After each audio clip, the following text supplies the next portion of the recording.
Bonsoir à tous, soyez les bienvenus pour cette soirée où nous aurons l'immense plaisir d'accueillir Thierry Bécourt qui va se présenter dans un instant. Pour commencer, moi j'aimerais dire que je suis dans une phase très enthousiaste parce que j'ai un sentiment fantastique de voir qu'il y a vraiment des choses qui sont en train de se passer dans le monde.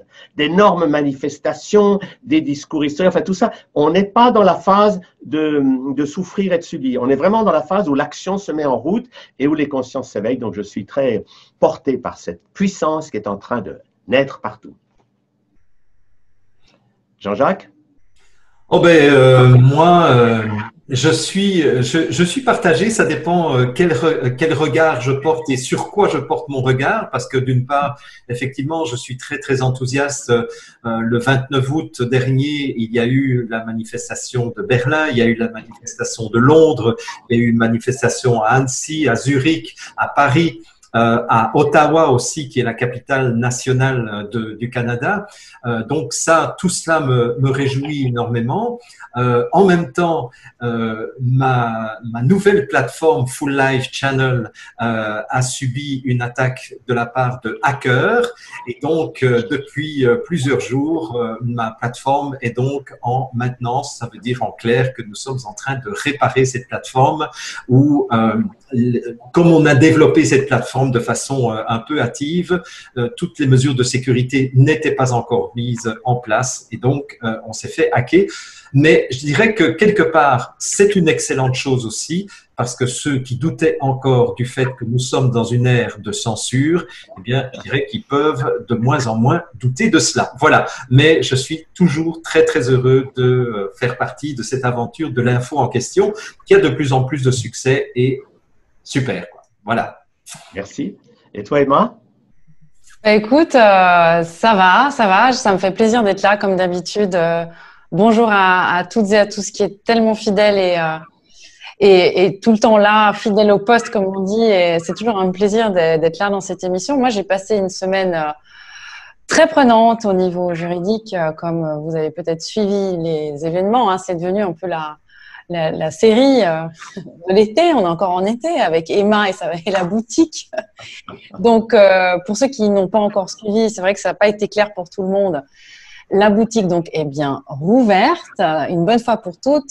À ma connaissance, nous sommes la seule boutique de Genève qui n'oblige pas le port du masque. Je précise donc pour les personnes qui travaillent dans les médias et qui adorent, parce que je sais qu'elles regardent aussi les émissions de l'info en question, me taxer d'anti-masque, puisque c'est à chaque fois, je crois qu'ils n'ont pas d'autre sujet que de parler d'Emma Cruzy. Eh bien, je ne suis pas anti-masque. Moi, je suis pour la liberté et mon combat, il est pour la liberté. Donc, sur la vitrine de la boutique, c'est bien écrit, les masques ne sont pas obligatoires. Évidemment, les personnes qui veulent mettre un masque sont les bienvenues. Évidemment, on est les seuls à avoir ce dispositif. Et puis, donc, c'est une semaine chargée au niveau juridique. J'expliquerai un petit peu plus tard. Mais je voulais quand même faire un erratum puisque je ne vais pas faire de droit de réponse par rapport à ce qui a été publié. Mais le porte-parole des autorités qui a dit donc aux journalistes qui ont publié dans la presse que la boutique a été rouverte parce que elle s'est mise en conformité avec la loi. Absolument pas. La boutique a été fermée de façon abusive, sans aucune autorité qui est venue constater que ni les employés ni les clients portaient de masque, mais uniquement sur motif d'une affiche, et que donc la boutique a été rouverte puisqu'on m'a mis une pression incroyable pour pouvoir rouvrir, de fournir un plan de protection, ce qui a été fait. Mais effectivement, il n'y avait pas le masque dedans et ils n'ont pas eu d'autre choix, malgré une armée de juristes au service du médecin cantonal, d'accepter mon plan, même si par téléphone, on m'avait dit qu'il ne passerait jamais si le masque n'y figurait pas. Eh bien, figurez-vous que Emma Cruzy, elle respecte la loi. Et si aujourd'hui, il y a une partie qui n'a pas respecté la loi, c'est bien les autorités. Mais la procédure est en cours, donc je vous expliquerai quand ça sera terminé. Voilà, c'était la bonne nouvelle à vous annoncer. Et montre-nous ton t-shirt là, parce que je vois juste obéir, mais ça m'inquiète. Alors, il faut obéir à quoi là? Alors, je dédicace à toutes les personnes qui sont dans les corps de police et militaires. J'ai reçu ce t-shirt aujourd'hui par un policier qui est venu gentiment m'offrir ça. Il l'a fait exprès pour moi, donc c'est une pièce unique. Obéis, mets ton masque. C'est effectivement un policier très sympathique et je le salue d'ailleurs. Voilà, j'ai effectivement parlé du soutien qu'on a et ce t-shirt, je tenais à le mettre aujourd'hui pour le remercier de son soutien. C'est vraiment, et puis de son collègue aussi, ils sont venus à nous. Voilà, apporter le soutien à toutes les personnes qui dénoncent.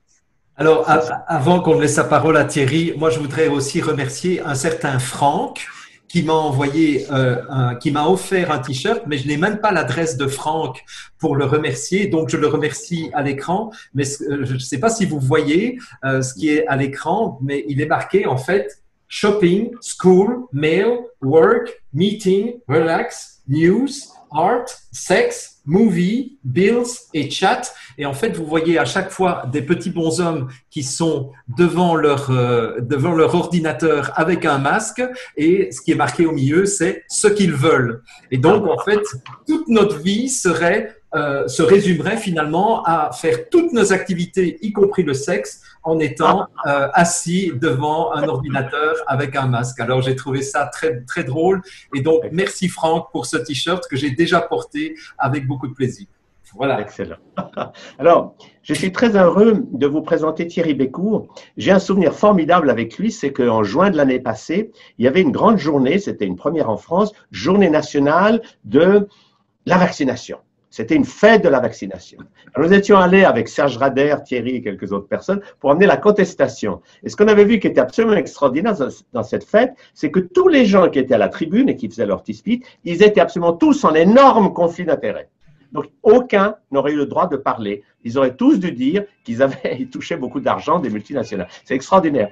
Puis on s'était bien amusé parce qu'on avait justement vu la réaction des gens quand on les conteste. Moi, je me rappellerai toujours cette scène où j'avais transmis mon papier des 250 substances chimiques qu'il y a dans les vaccins et je l'ai donné au président de la Vaccine Team. Et quand j'ai tendu ce papier devant toute la foule, il m'a dit non, non, non, c'est une fake news. Il n'a pas voulu prendre le papier. Un refus comme ça, et tout le monde a ri. Alors, je suis très heureux que Thierry vienne partager avec nous toute l'expérience qu'il a dans ce domaine et je lui laisse la parole. Oui, merci Tal, parce que en fait, comme je disais tout à l'heure, on est des grands copains depuis longtemps, parce qu'en fait, Tal, on s'est connus au moment des sectes, et puis Jean-Jacques aussi. Hein, et en fait, on s'apercevait très bien que l'histoire de la chasse aux sectes, dont je reviendrai tout de suite après, c'est que c'était simplement déjà les premiers masques. Oui, c'est vrai. C'est qu'on a commencé à tester la population pour voir mais une catégorie de population, c'est-à-dire les gens qui remettaient en cause le système de consommation particulièrement.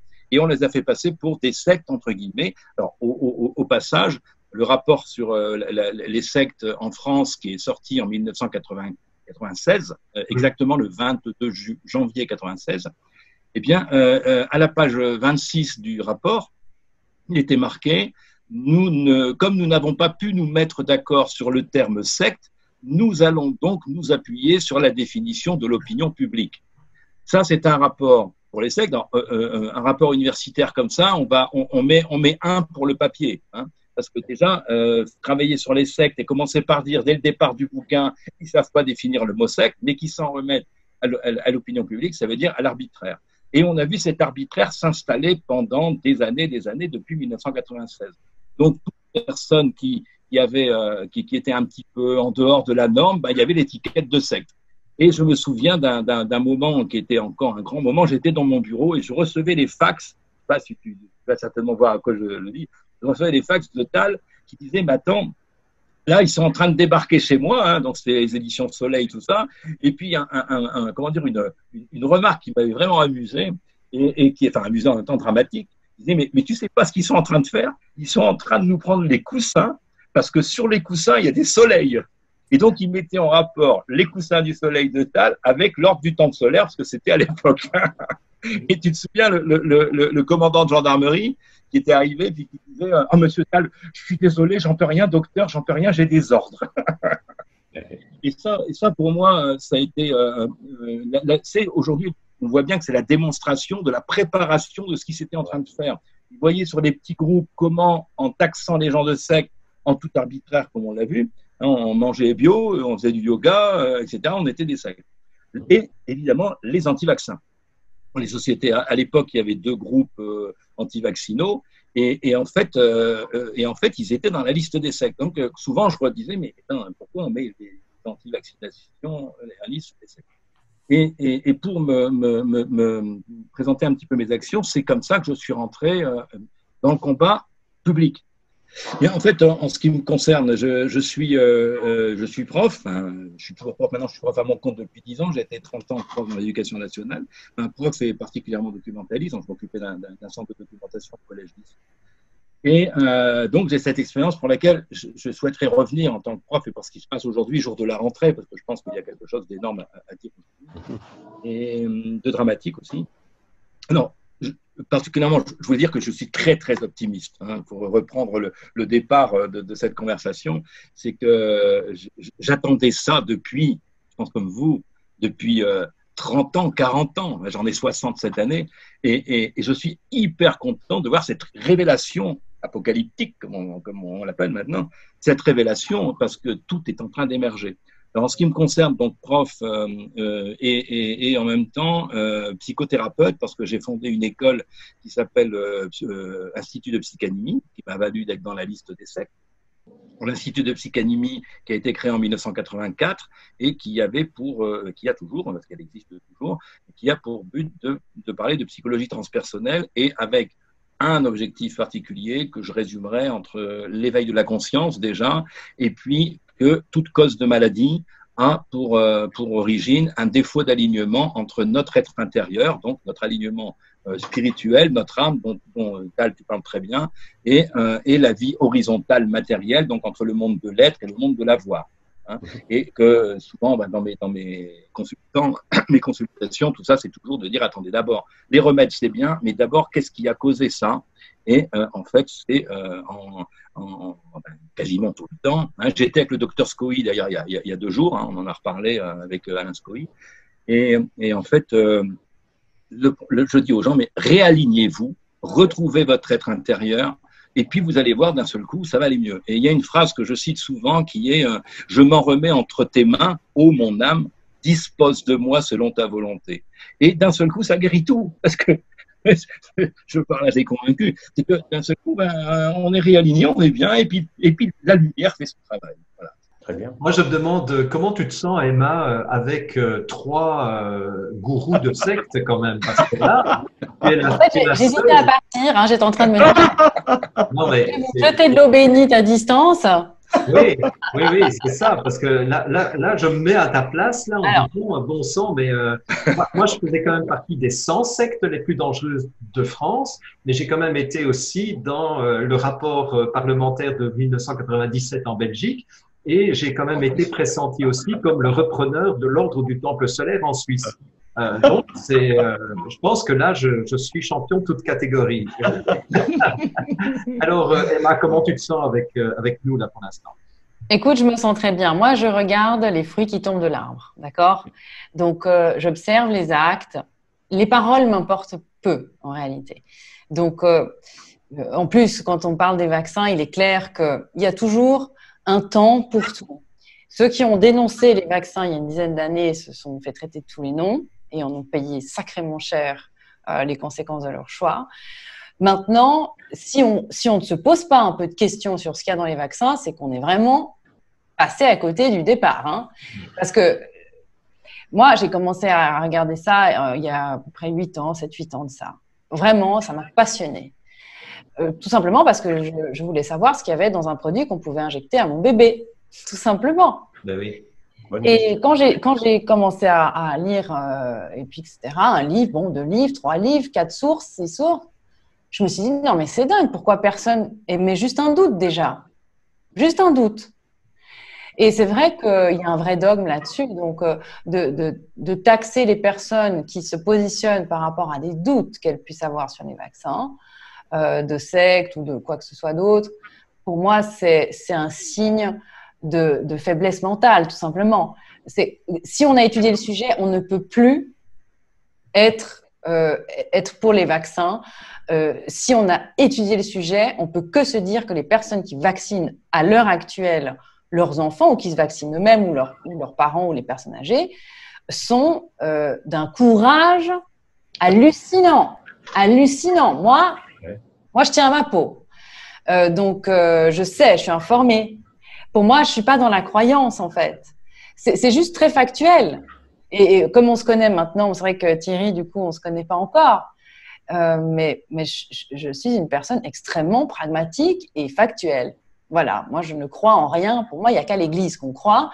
Et donc, on n'est pas à l'église, là. On n'est pas en train de prêcher. On parle de faits.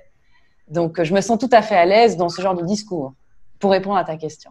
Oui, ben, pour illustrer ça, et d'ailleurs, ça m'intéresserait d'avoir l'opinion de Thierry sur que faire, parce que beaucoup de parents, pour l'instant, se posent la question de quoi faire avec cette obligation du masque. Et c'est vrai dans plusieurs pays, dont le Québec, la France, je pense que la Belgique aussi. J'ai reçu une information d'une de mes correspondantes en France qui me disait que on commençait à avoir un taux inquiétant d'hospitalisation de gens qui font des tuberculoses suite au port du masque. Alors, je n'ai pas encore bien l'explication de cela, mais apparemment, ce serait une population qui fait du sport, qui fait du jogging avec le masque et dont plusieurs se retrouvent maintenant en hospitalisation avec des débuts de tuberculose à cause du port du masque. Alors, je ne sais pas, Tal, si tu as une explication. D'où viendraient ces cas de tuberculose qui, en plus, sont comptabilisés comme cas de Covid, hein, d'ailleurs. Ça, j'en profite au passage. C'est que le délire du Covid est devenu encore 1000 fois plus délirant que l'histoire des masques. Parce qu'il n'y a aucun travail scientifique, aucun, qui montrerait que les masques ont la moindre utilité que ce soit. Les masques ne servent à rien du tout. Le masque dans une salle d'opération, etc., c'est autre chose. Mais le masque dans la rue, chez soi, c'est complètement abracadabrant. Et moi, de ma vie, je n'avais jamais vu ça. C'est des gens qui vous disent qu'il faut mettre ces masques, et quand vous leur dites « amenez-moi une science derrière », eh ben, ils n'en ont pas. Ils répètent juste qu'ils ont lu un article, etc. C'est hallucinant. Il y a un article qui est sorti dans François de la doctoresse Nicole Delépine, qui est une grande statisticienne médecine française. Et elle montre que tout ce que disent les pro-masques, ils n'ont rien derrière eux. La seule chose qu'ils ont, c'est de traiter ceux qui ne veulent pas le masque de complotistes. Mais par contre, nous avons des dizaines de travaux scientifiques totalement irréfutables qui prouvent que le masque, c'est toxique. On respire mal, on réabsorbe des bactéries et des champignons qu'on aurait dû éliminer. C'est une catastrophe pour la santé des gens. Et masquer des gens des heures par jour, c'est franchement de la folie. Alors, le seul point positif que je vois, c'est que les gens vont devoir, durant ce mois de septembre, tout d'un coup dire « ça suffit ». Et ils vont devoir se lever, arracher leur masque et dire allez vous faire filer, parce que c'est pas vivable. Parce que vous ne pouvez pas faire gérer une école avec des enfants. Maintenant, il y a des endroits où on vous dit à 6 ans, il faut déjà mettre un masque. Vous vous rendez compte, à 6 ans avec un masque, et puis l'enseignement, le contact visuel est fondamental. C'est ce que Sophie Meulman nous rapportait l'autre jour, c'est qu'en Belgique, tous les handicapés, ils ne peuvent plus lire sur les lèvres. Et la communication, quand vous avez un prof derrière son masque, vous l'entendez mal, et puis il n'y a plus de contact humain. Donc, on veut nous déshumaniser. Et c'est ça qui est dur pour les gens à comprendre, c'est que toutes ces mesures n'ont rien à voir avec la science, rien à voir avec la médecine. Elles ont à voir avec le but de ces plutocrates qui veulent faire de nous des transhumains, des êtres réduits toujours plus. Alors qu'on nous attaque, que ce soit des virus ou que ce soit... Le but de ces gens, c'est de nous massacrer. Et c'est ça qui est difficile à réaliser pour beaucoup de gens. Oui, Emma. Oui, je voulais juste mettre en lien de cette vidéo une intervention qu'a fait Maître Brouza récemment concernant justement les masques à l'école en France. Il y a beaucoup de personnes qui nous écoutent depuis la France. Donc, effectivement, cette vidéo-là, je ne sais pas si les personnes qui sont aujourd'hui dans le chat ou qui vont regarder la vidéo sont au courant, mais si j'ai bien suivi, puisque j'ai regardé Maître Brouza s'énerver, il prend vraiment les choses à cœur. Et effectivement, les règlements qui sont dans les écoles pour imposer le port du masque en France n'est pas légal. Alors, je ne vais pas refaire tout le parcours de la vidéo. Elle sera en lien de celle-ci. On la mettra vraiment. C'est très important que les parents soient informés sur tout ça. Donc, c'est une vidéo que vous pourrez découvrir en lien. Et puis aussi, c'est vrai que Thierry, quand tu dis que tu n'as pas vacciné tes enfants pour les mettre à l'école en France, je pense que ce serait vraiment très intéressant de le mettre en lien de cette vidéo aussi ce que tu as fait en fait. Si tu as donc des documents à fournir, parce que on reçoit, en tout cas pour ma part, énormément de messages et de mails de familles en France qui sont complètement paniquées depuis des années et qui ne savent pas comment faire pour tout simplement pour faire valoir leurs droits en tant que parents, de se positionner sur un acte médical aussi important que le vaccin. Et puis, il y a beaucoup de fausses croyances. En tout cas, juste entre parenthèses, en Suisse, ce n'est pas obligatoire. Il n'y en a plus un seul qui est obligatoire. Donc, les Suisses qui regardent cette vidéo, il y a beaucoup, et l'écrasante majorité des Suisses pensent que les vaccins sont obligatoires parce que tous les discours officiels sont faits dans ce sens-là. Or, ils ne sont absolument pas obligatoires. Le dernier qui l'était était pour la diphtérie. Et moi aussi.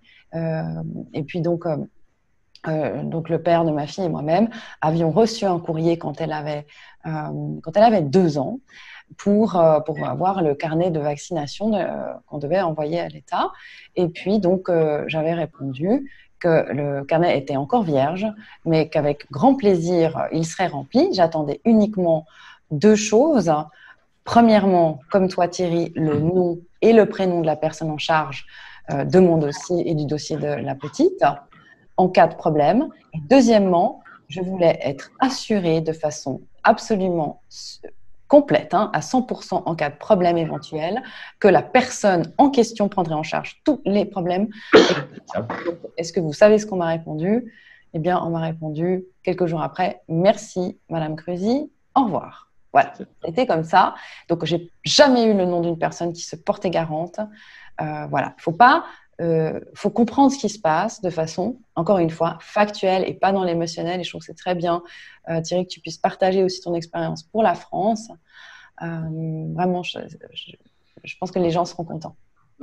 Justement, pour répondre directement à ça, parce que bon, là, on est dans le concret et je pense que ce type d'émission, c'est effectivement pour donner des outils, plus que pour parler de soi-même, parce qu'on a tellement de choses à dire chacun sur tout ce qu'on a fait.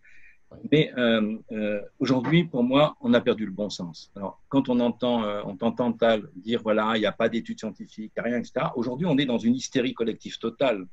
Et je pense que tu l'expliques très bien, d'ailleurs, Jean-Jacques. À un moment, j'écoutais une de tes émissions quand tu disais, on met les gens dans pas une dissociation, mais dans, je sais plus le terme. Sidération. La sidération. Voilà. On met les personnes dans une sidération. Au point où les gens ne réfléchissent plus. Je ne sais pas si vous avez eu cette expérience.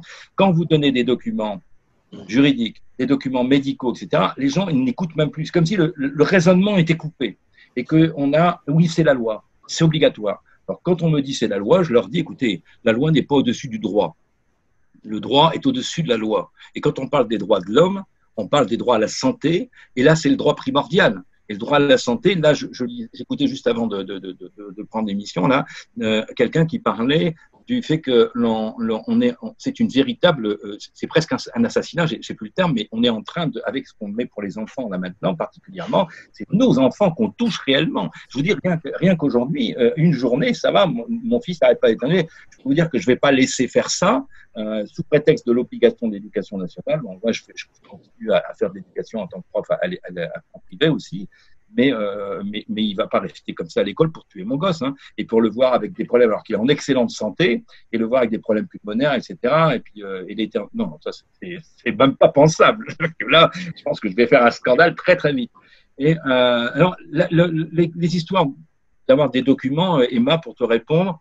Donc on mettra en lien le site qui s'appelle CSR, donc www.csr-savoir.sitew.org. Alors sur ce site-là, il y a il y a à l'entrée plein de dossiers, toujours en PDF, donc très facile, il n'y a qu'à cliquer et tout le monde, il y a vraiment aucune opération à faire. Et sur ce site, vous avez en page d'accueil tout ce qui concerne aujourd'hui l'histoire des masques, sur l'histoire des masques, il y a plein de trucs au niveau juridique, etc. Je ne fais que reprendre des vidéos. J'étais documentaliste de métier, donc je l'ai fait. Donc je refais que reprendre des vidéos, mais au lieu d'avoir, parce qu'on est bombardé, je sais pas vous, mais enfin je sais, on a des centaines de mails, j'arrive plus à répondre à mes mails, c'est même plus possible.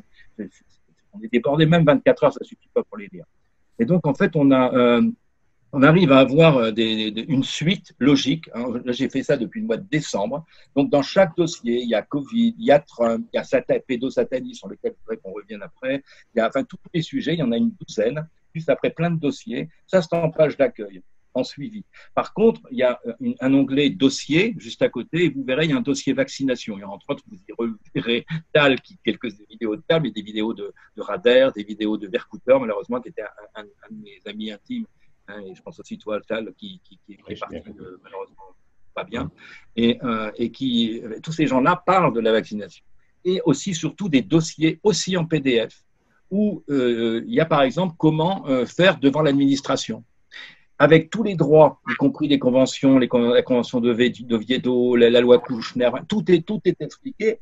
Et face à ça, à la fois en droit et à la fois en sciences, en démonstration scientifique, les gens vous dites, ah oui, le petit Bécourt, vous le prenez, vous dites rien à personne. Parce que c'est imparable. Parce qu'ils savent. Et d'ailleurs, les gens qui reçoivent ça, ils se disent, merde, c'est vrai ce qu'il dit? On va les vérifier. Ils ont mis 3 mois pour me répondre. Et ils se disent, mais moi aussi j'ai des enfants. Et mes petits-enfants, etc. Ah bon, on leur met ça? Et quand on a la liste dont tu parlais, Tal, de 164 produits dans les vaccins, etc.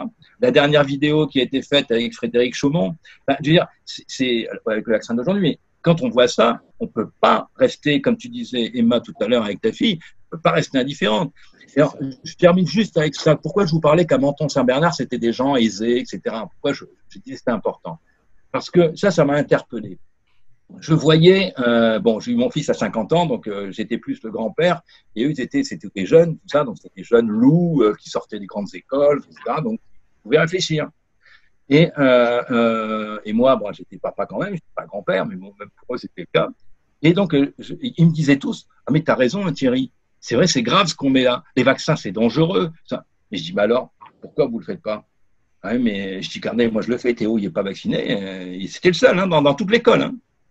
Et je dis, pourquoi vous le faites pas? Et ils me répondaient, ah oui, mais c'est obligatoire. Alors je leur disais, mais mes amis, on est en train de vous faire l'obligation d'empoisonner vos enfants. Vous êtes d'accord? Oui, oui. Eh bien, ils disaient oui, malgré qu'ils avaient de quoi un petit peu réfléchir. Oui. Moi, ça m'a vraiment interpellé. Parce que quand on voit ça, des gens qui n'ont pas vraiment encore les outils, et là, ils les avaient tous. Et ils me disaient, mais c'est obligatoire.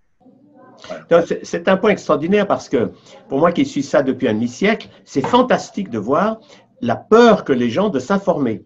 Parce que quand on regarde ce qu'il y a dans les vaccins, mais on a les yeux qui tombent. Parce que depuis 1986, les gens mettent n'importe quoi dans les vaccins, il n'y a plus aucun contrôle. Donc c'est une soupe à l'ortie, ou ce que vous voulez, une soupe du diable hallucinante. Il y a non seulement du thiomérosal qui est hyper toxique, l'aluminium à des doses d'une toxicité folle. Normalement, on n'a pas le droit de mettre dans un aliment ou dans un médicament ou dans un vaccin des doses d'aluminium plus que tant. Il y a une norme. Et dans un vaccin qu'on donne à un nourrisson, il y a 60 fois la dose. Mais ça s'appelle de l'assassinat. Moi, si je mets de l'aluminium ou un produit comme ça, de l'arsenic dans la soupe de ma belle-mère, je vais en prison. Mais les marchands de vaccins, depuis, ils ont une immunité totale. C'est de la folie pure. C'est pour ça qu'il faut informer les gens. Et je rejoins tout à fait Thierry. Moi, j'ai aussi fait un e-book là-dessus qui s'appelle Vaccin, bienfaiteur ou assassin, où je montre toutes les stratégies que les parents français ont trouvées pour éviter les vaccins. Parce que la clé, c'est justement de responsabiliser ceux qui sont en face de nous, qui ne puissent pas dire c'est la loi. Il faut leur dire, vous êtes responsable de ce que vous faites. Et si vous empoisonnez mon gosse, vous allez voir. Et là, du coup, c'est eux qui tremblent. Et il faut aujourd'hui se défendre. On ne peut pas laisser nos enfants se faire massacrer parce que ce n'est plus, on n'a plus affaire à des mesures. On peut dire oui, on peut dire non, non. On a affaire aujourd'hui à un génocide. C'est véritablement un génocide planétaire.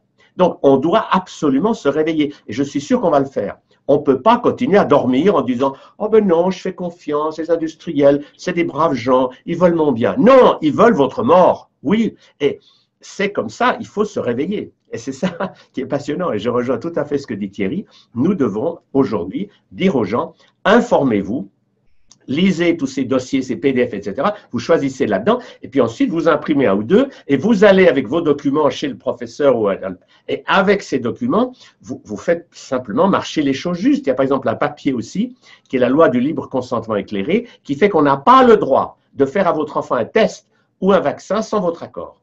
Donc, il faut envoyer ça au professeur, au directeur en disant, et puis il faut dire à vos enfants que si jamais on veut leur faire un test ou quelque chose, ils prennent leurs jambes à leur cou. Parce que c'est vraiment dangereux. Nous sommes dans une situation de guerre. Comme Macron a dit qu'on était en guerre, oui, mais ce n'est pas une guerre, ce n'est pas contre le virus, c'est une guerre contre les populations. Et c'est ça qu'il faut comprendre. À toi, Jean-Jacques. Oui, ben, moi je voulais revenir à Thierry et te demander, Thierry, quelle est ta vision globale? Parce que ça devient de plus en plus clair que cette crise du coronavirus n'est pas une crise sanitaire. Je dirais que j'ai été parmi les premiers à qualifier cette crise de pseudo-pandémie. Beaucoup de personnes me l'ont reproché à l'époque. Maintenant, je dirais pratiquement tous les médecins qui osent parler disent c'est une fausse pandémie. J'ai écouté encore Christian Perron qui est passé aux grandes gueules hier dire nous sommes dans une fausse pandémie. Donc je dirais que 7 mois plus tard, je suis complètement validé au niveau de ma position. Donc comme ce n'est plus une crise sanitaire et ça ne l'a jamais été, je rappelle d'ailleurs que le CDC la semaine dernière, je ne sais pas si vous avez vu passer cette information, le CDC, donc aux États-Unis, a déclaré que finalement, sur les 153 000 morts déclarés du Covid, il ne fallait compter que 6% d'entre eux. C'est-à-dire que finalement, on passe de 153 000 morts avec lesquels on a effrayé la population du monde entier à 9 000 morts, ce qui est quand même assez spectaculaire comme diminution du nombre de morts. Enfin bref. Donc, moi, ma question, c'est, on est d'accord sur le fait que ce n'est plus une crise sanitaire, mais alors Thierry, d'après toi, quelle est ta vision de pourquoi est-ce qu'on nous fait subir tout cela? C'est quoi ta vision à toi? Juste avant de répondre à ça, je voudrais finir la question pour donner des outils. Après, je réponds tout de suite. Tu permets 30 secondes parce que ça me semble important pour les parents aujourd'hui. Oui, oui. Et je vais vous dire un petit peu ce qu'on a fait, mais je réponds tout de suite à cette question parce qu'en plus, elle me passionne. Donc, je réponds. Mais regardez, là ici, c'est un document qui circule pas mal. D'ailleurs, je pense que c'était sur Facebook ou ailleurs. Hein, et ce document, je ne sais pas si vous le voyez, je vais vous le lire rapidement. Ça s'appelle « Avenant dérogatoire à la fiche infirmerie d'information sanitaire et d'urgence sanitaire ». Alors, ça a été fait par des avocats. Là, je pense que, je ne sais pas de qui c'est signé, d'ailleurs, c'est sans signature. Et on inscrit la date, l'élève, la classe, etc. Et on dit dessus, je sous-signé, responsable légal de l'enfant né, etc. Mon truc, demandant à ce que mon fils ou ma fille ne soit soumis à aucun test Covid. Là, on n'est plus dans l'ancien, on est dans l'aujourd'hui, là, maintenant. Test Covid-19, test PCR. Alors, je pense qu'on pourra peut-être parler des tests PCR qui sont d'une dangerosité extraordinaire. Et là, je parle sous couvert encore d'un médecin avec nous, qui un bâton de 15 cm. Et là, ça, en quelque part, pour répondre aussi à ta question, parce qu'il y a de quoi vraiment s'interroger. Le fait de mettre un masque, c'est le fait de l'obéissance. C'est j'obéis au maître. D'accord ?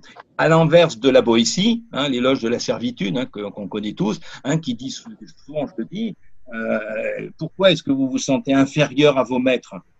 Ben parce que vous êtes à genoux. Mettez-vous debout et vous serez plus grand qu'eux. Et combien de fois en 20 ans où j'ai été président de la coordination pour la liberté de conscience, j'étais le grand défenseur des sectes, vous mettez Thierry Bécaud, il y a 24 pages sur Google, et on va parler de tout ça. Bon, j'ai défendu tout le monde, moi. Enfin, mon association a défendu tout le monde. Et les gens partaient du principe qu'ils allaient se défendre. Ils étaient attaqués, ces pauvres gens, tellement gentils, qui faisaient du bien. Et c'est vrai, ils parlaient d'amour, de lumière, de méditation, etc., de bio, de yoga. Et ils étaient attaqués. Et ils se défendaient. Et je leur disais, mais bon sang, arrêtez de vous défendre. Attaquez. Attaquez vous-même. C'est ce que j'ai fait avec les vaccins. Je ne défends pas, vous prenez les vaccins. Non, j'attaque en disant, vous m'emmerdez, je vous attaque. Parce que c'est nous qui avons raison. Et vous verrez après tout à l'heure ce que je dirais par rapport à la Savoie. Quand on a le droit avec nous, mais bon sang, il faut s'en servir. On retourne tout, c'est Deus inversus, comme on dit en ésotérisme. On retourne toutes les valeurs. Les 1984 d'Orwell, etc. Le bien devient le mal et le mal devient le bien. C'est nous qui devons attaquer. Le jour où on attaque, donc il faut se mettre debout. Et la Boétie disait, mais comment faire pour pouvoir vous en sortir? Eh bien, dites non. Simplement dire non. C'est hyper simple. Moi, je ne veux pas. Point. Et c'est ce que tu dis, d'ailleurs, et Emma, très bien. Alors, donc, ce texte-là qu'on donne aux établissements scolaires, il dit ceci. Donc, ça, c'est savoir dire non. Donc, mon fils sont soumis à aucun test, etc. Donc, en mon absence, en tant que parent, conformément à la loi du 4 mars 2002, dite loi Kouchner, je vous demande donc de bien vouloir noter. Et il y a des articles de loi qui sont imparables, je ne vais pas vous les lire, on vous la donnera, cette feuille, elle sera sur le site. chose. Et après, à la fin, ceci vous oblige à ne pas toucher à mon enfant et de ne rien faire. Les tests PCR, juste avant de répondre à la question, pour finir avec ça, donc ça, tous les parents peuvent le prendre et le donner au directeur, d'accord, de l'établissement et à la professeure principale de l'établissement, de sa classe, d'accord.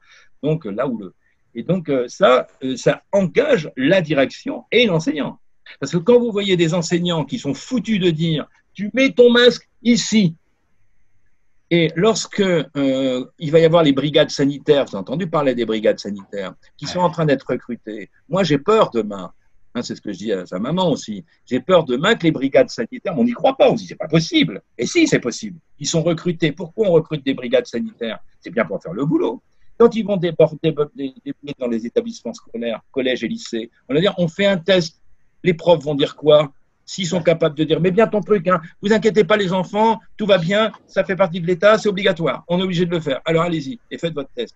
Le test PCR, ça s'enfonce à 12 cm ou 14, je ne sais plus, dans le nez, mais ça va toucher ce qu'on appelle la cristagallie. Bon, j'ai fait pas mal de choses dans le domaine ésotérique, les chakras, etc. Bon, c'est mon école ésotérique qui est toujours là, donc je connais un peu le domaine.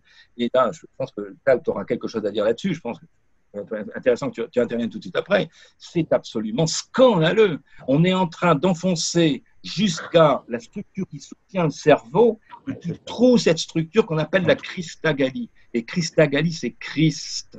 Il n'y a pas de mot au hasard. On est en train de nous foutre en l'air. On a coupé le lien avec notre âme en faisant les vaccins avec le tibus, comme c'était tout à l'heure. Là, on trouve de telle manière à ce qu'on laisse passer tous les virus et autres, tout ça avant. Juste avant de répondre, écoute, Tal, vas-y, parce que je pense que tu as quelque chose à dire sur le PCR et tout le reste. Le test PCR, c'est un scandale absolu. D'abord parce qu'il ne veut rien dire du tout, il veut simplement dire qu'on trouve du matériel génétique. Et puis c'est vrai que c'est un test hyper traumatisant. C'est un grand traumatisme. On brise la barrière hémato-encéphalique, c'est un acte terrible. C'est comme un vaccin. Un vaccin, on ne tient pas compte des défenses naturelles. Allez, on vous balance dans le sang toutes sortes de produits chimiques. C'est complètement dément. Et c'est un refus total de la médecine qu'on a depuis des millénaires qui consiste à tenir compte de chaque personne telle qu'elle est. Mais faire le même test à tous, alors c'est parti, c'est de la folie pure. Et je rejoins tout à fait ça. Il faut absolument dire non à tout ça. Alors, ce que tu dis à propos de la cristagallie, ça me fait penser à autre chose. Est-ce que vous avez remarqué comment on prend la température des gens dans la plupart des pays actuellement avec un laser pointé au même endroit sur le troisième œil, sur la glande pinéale? Et je pense que ce n'est pas par hasard. Et en plus, j'en ai parlé avec plusieurs infirmières ces derniers temps qui me disent que ce n'est même pas l'endroit où on a la prise de température la plus fiable parce que le front est plus froid que d'autres parties du corps. Donc, si on veut vraiment faire un relevé de température, c'est à d'autres endroits du corps qui sont tout à fait accessibles, même quand on est habillé. Et je dirais que tout ça, pour moi, ça procède de quelque chose qui est planifié pour détruire la dimension spirituelle de l'être humain. Alors, vas-y maintenant, Thierry. C'est ça. Alors là, justement, parlant de spirituel, alors, juste pour terminer, j'ai écouté justement ce que l'avocat dont parlait Emma Brusa, Carlo Brusa, je pense qu'il s'appelle, et qui disait hier, j'étais très content de l'entendre, parce que suite à ce qu'il disait par rapport à la non-conformité des textes donnés par l'éducation nationale, il cite aussi la possibilité pour les parents d'éviter que l'enfant porte le masque en demandant simplement un certificat au médecin traitant disant que le fait de porter le masque peut poser un problème pulmonaire à l'enfant, donc il a une dérogation pour ne pas porter de masque. Alors ça, c'est vraiment important parce que tous les parents peuvent le faire, tous. Et les parents qui refusent et les médecins qui refusent, il faut quitter ce médecin parce que c'est pas un médecin, c'est serment d'Hippocrate, c'est plus serment d'Hippocrate, c'est pas des médecins, c'est des commerçants. Donc là, si un médecin n'est pas foutu de comprendre qu'un masque c'est dangereux, moi j'attends les médecins comme Tal, ils se disent tous dehors en disant moi mes patients je suis là pour les guérir et non pas pour leur vendre de la merde de Big Pharma. Donc là, pour moi je dis qu'il n'y a plus de bon sens, mais même chez les médecins. Vous savez, j'ai eu à défendre que tu connais certainement Tal, toi aussi je pense Jean-Jacques, c'était le médecin homéopathe Guignot, Gérard Guignot, qui était responsable d'une école d'homéopathie dans les années 80-90 nationale. et qui avait pour spécialité le cancer, mais avec l'homéopathie. Et Gérard était mon premier médecin homéopathe, donc quand j'avais 17 ans, donc on s'est suivi, mais après je l'ai défendu. Et il a passé 22 ans de procès, parce qu'il s'attaquait au lobby cancéreux, mais avec la médecine homéopathique, acupuncture, etc. Il s'est défendu pendant 22 ans. Ça lui a coûté une blinde et des emmerdes, faut imaginer. Je lui ai dit, écoute, il était accusé de secte, il était vraiment dans les sectes, hein, c'était un médecin, il rayé de l'ordre, etc. D'ailleurs, on l'a rayé de l'ordre. Et je lui ai dit, écoute, à un moment, je lui ai dit, écoute, il y a 22 ans de procès, il faut arrêter ce que je disais tout à l'heure, il faut arrêter de te défendre. Attaque. Il a attaqué, ça a mis même pas 2 ans pour qu'il gagne. 1 an après, il est mort du cancer. Mais en tout cas, lui-même qu'il attaquait a passé toute sa vie. Mais il a attaqué. Et là, aujourd'hui, c'est ce que je voudrais vraiment passer comme message. Il ne faut même pas se défendre, il faut attaquer ces criminels et ces psychopathes. C'est vraiment important. Et c'est ce qui est en train de se faire. Moi, je suis aussi très positif avec ça. Alors, je répondrai en tant que spiritualiste parce que ma finalité, je suis ritualiste depuis 30 ans, je suis dans tous ces milieux hermétiques, plus ou moins christiques, plus ou moins hermétiques, et je connais relativement bien, j'ai écrit plusieurs ouvrages sur le sujet, je connais relativement bien le milieu des rituels, de l'ouverture à la lumière, etc. Parce qu'un rituel hermétique, c'est qu'est-ce qu'on demande? Qu'êtes-vous venu chercher ici? On répond la lumière. Nous sommes là pour aller chercher la lumière. Et c'est ça qu'on attaque. Alors comment on attaque ces ordres lumineux? Eh bien, c'est simplement en mettant encore une fois à l'envers. C'est-à-dire qu'on va faire de l'entrisme dedans et on va tout simplement parler le bien devient le mal. Hein, il suffit simplement de parler du Christ. Hein, je ne pense pas que le message du Christ, si vous les lisez, je pense qu'ils sont y compris dans les écrits de Nag Hammadi, etc. Regardez les écrits de la mer morte et tout ça, je pense que vous êtes vraiment émerveillés. Mais il n'y a pas que le Christ. Et quand on voit ce que c'est devenu, l'Inquisition, je ne pense pas que l'Inquisition c'était voulu par le Christ. Bon, l'Église catholique non plus. Hein, quand on voit ce qui se passe dans l'Église catholique, qui est en train d'être révélé maintenant, c'est pas le Christ. Eh bien, dans tous les ordres initiatiques, ça a été toujours la même chose. Dans les écrits les plus anciens, qu'on retrouve au Tibet particulièrement, dans ce qu'on appelle les stances de Xian, eh bien, on retrouve des écrits qui disent que l'humanité était consciente depuis 18 millions d'années. Alors, 18 millions d'années, c'est pas tout à fait ce qu'on dit dans notre histoire, qu'on nous apprend dans les bancs de l'école, d'accord? Et pourquoi? Parce qu'il y a eu des civilisations qui ont changé. La Lémurie, alors on dit qu'il y a 44 millions d'années, la Lémurie arrive avec 44 millions d'années. Et après, les Atlantes, il y a 4 millions d'années, enfin, etc. Donc, toutes ces choses-là font qu'on a une histoire qui est totalement tronquée. Mais dans les anciens textes qu'on a, donc les Védas, les stances de Xian, etc., on retrouve ça dans le bouddhisme ésotérique, etc. C'est une des raisons pour laquelle je me rends régulièrement dans l'Himalaya. Et ces textes, je les ai eus en main, en sanskrit, mais je me les fais traduire. Et donc là, il y a quelque chose qui se passe aujourd'hui. C'est ma vision, d'accord? Mais elle peut être étayée avec beaucoup, beaucoup d'arguments. C'est qu'aujourd'hui, quand on parle d'apocalypse, c'est pas quelque chose qui vient d'aujourd'hui, juste maintenant. Même pas du 19e siècle avec les Rothschild, les Rockefeller, etc. C'est quelque chose qui date de très longtemps, qui remonte à des milliers d'années, sinon plus, et qui est la résolution d'un conflit entre les forces de l'ombre et les forces de la lumière, pour être un petit peu manichéen, mais et c'est l'aboutissement de quelque chose. Alors pourquoi je dis ça? Parce que tout simplement, ça a été écrit depuis très longtemps. Il suffit d'aller voir les Védas. Dans les Védas, on vous parle du Mahabharata, c'est des documents historiques. Or, les Védas remontent à bien plus que 3000 ans. Hein, parce que pourquoi on les a fait remonter à 3000 ans? Que vous voyez des universitaires indiens disent mais bien, c'est bien plus que 3000 ans avant Jésus-Christ. Hein, pourquoi? Parce qu'on dit la Bible, l'Ancien Testament, ça relève avec les premiers scribes hébreux à moins de 3000 ans, donc il n'y a rien avant. Les Védas datent de bien plus que 3000 ans avant Jésus-Christ. Et dans ces écrits, on parle du Mahabharata. Tiens, c'est bizarre. Quand on voit le Mahabharata, on parle de guerre dans les cieux. Vishnu, Krishna, enfin tous ces personnages qui ont été mythologisés au temps, et on voit des guerres dans les cieux. Mais ce qui est terrible, c'est qu'on parle de véhicules qu'on appelle des Vimana. Alors vous pouvez chercher Vimana, Vimana sur Internet. Vous allez être scié. Vous allez vous dire, mais c'est pas possible. C'est dans des écrits qui remontent à des milliers d'années, bien avant l'ère chrétienne, et qui parlent d'objets volants. Mais mieux que ça, on dit, ouais, bon, ouais, c'est... Non, non, mais attendez, mieux que ça. C'est qu'on décrit comment ils sont. On nous décrit physiquement comment ils fonctionnent. Et tous les procédés techniques et scientifiques sont écrits dans les Védas. Il faut ouvrir les yeux. Et donc, on n'a pas pu l'inventer. Au point où les ingénieurs indiens reprennent les écrits des Védas pour construire des Vimanas aujourd'hui. Et je peux vous dire qu'ils le font. Donc, il y a bien des milliers d'années avant, il y avait ces conflits. Dans le Mahabharata, c'est décrit comme un... D'ailleurs, ça a été fait par le film Le Mahabharata a été fait par un grand cinéaste américain, dont j'ai oublié le nom, et qui retrace l'histoire de l'humanité. Et dont le berceau était dans l'Inde et en Afrique. Et donc, il y avait des combats dans les cieux. Et ces combats font que le Mahabharata dit que les forces de lumière ont perdu à l'époque. Et que l'humanité a été mise sous perfusion du mal, de l'ombre. Là, on parle de plein de complots. Écoutez Élisée Davidaï, il en parle très bien. D'ailleurs, il vient d'intervenir, je pense qu'on en reparlera certainement à Londres le 29. Eh bien, on est dans un conflit qui est un conflit millénaire. Et aujourd'hui, c'est pas que l'humanité qui est prise. L'humanité est prise en tenaille avec des individus qui sont sombres.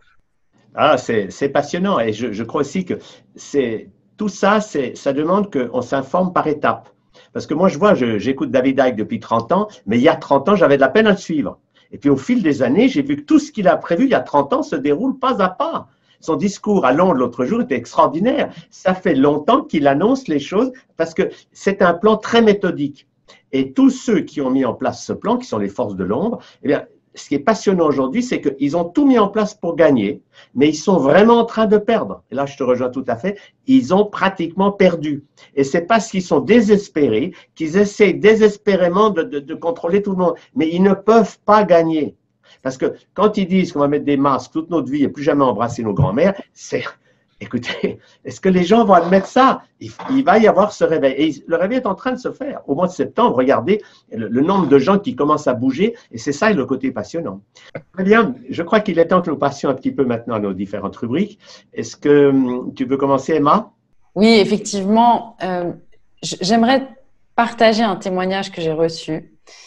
Une aide-soignante à Genève. Donc, en Suisse, on appelle les EHPAD, on les appelle des EMS.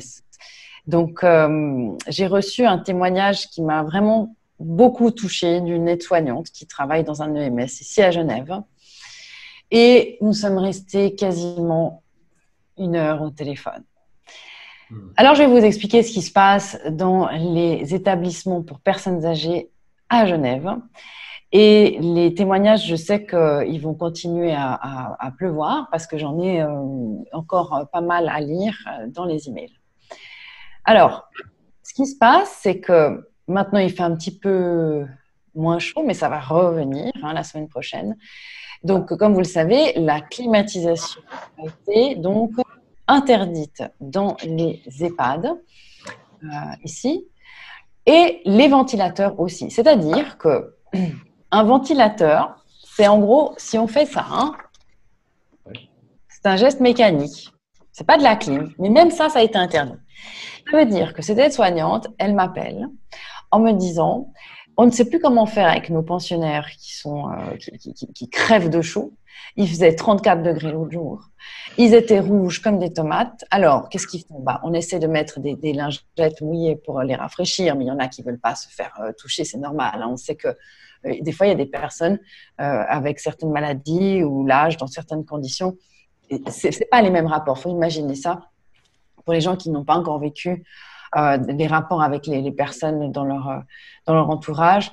Moi, je l'ai connu, j'ai eu un père malade pendant 10 ans qui a été 5 ans de sa vie dans un établissement comme ça, donc EHPAD. Et je peux vous garantir que si mon père était encore aujourd'hui dans un EHPAD, eh bien, ça ne se passerait pas comme ça, je ne laisserais pas faire. Mais ça, on y viendra à la fin. Donc, du coup, elle a commencé à m'expliquer ça. Et ce qu'il y a de plus dingue, en fait, là-dedans, c'est que non seulement les aides-soignants se retrouvent aujourd'hui dans ces EHPAD à avoir des conditions de travail déplorables, mais en plus, ils se rendent bien compte que leurs pensionnaires, les personnes qui sont âgées dans ces moments-là, elles sont en fait dans un système que jamais, historiquement, elles n'auraient pu connaître. Je vous donne un exemple très concret, d'accord? Le port du masque Très simple. Les aides-soignants aujourd'hui qui travaillent, ils arrivent le matin, ils ont un masque qu'on leur donne pour travailler pendant toute la journée. S'ils en veulent plus, ils doivent l'acheter. Vous imaginez?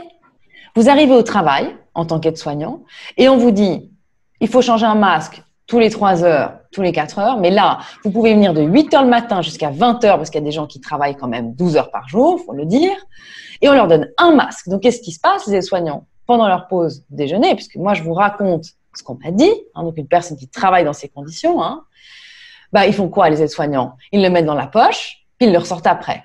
Donc déjà, merci les autorités de vous occuper des aides-soignants. C'est bien sympa de demander à toute la population d'applaudir à 21h au mois de mars pour dire bravo. Mais quand on voit maintenant dans le concret et dans les faits ce que les autorités font pour les aides-soignants, c'est en gros vous dire on a complètement rien à faire de vos histoires.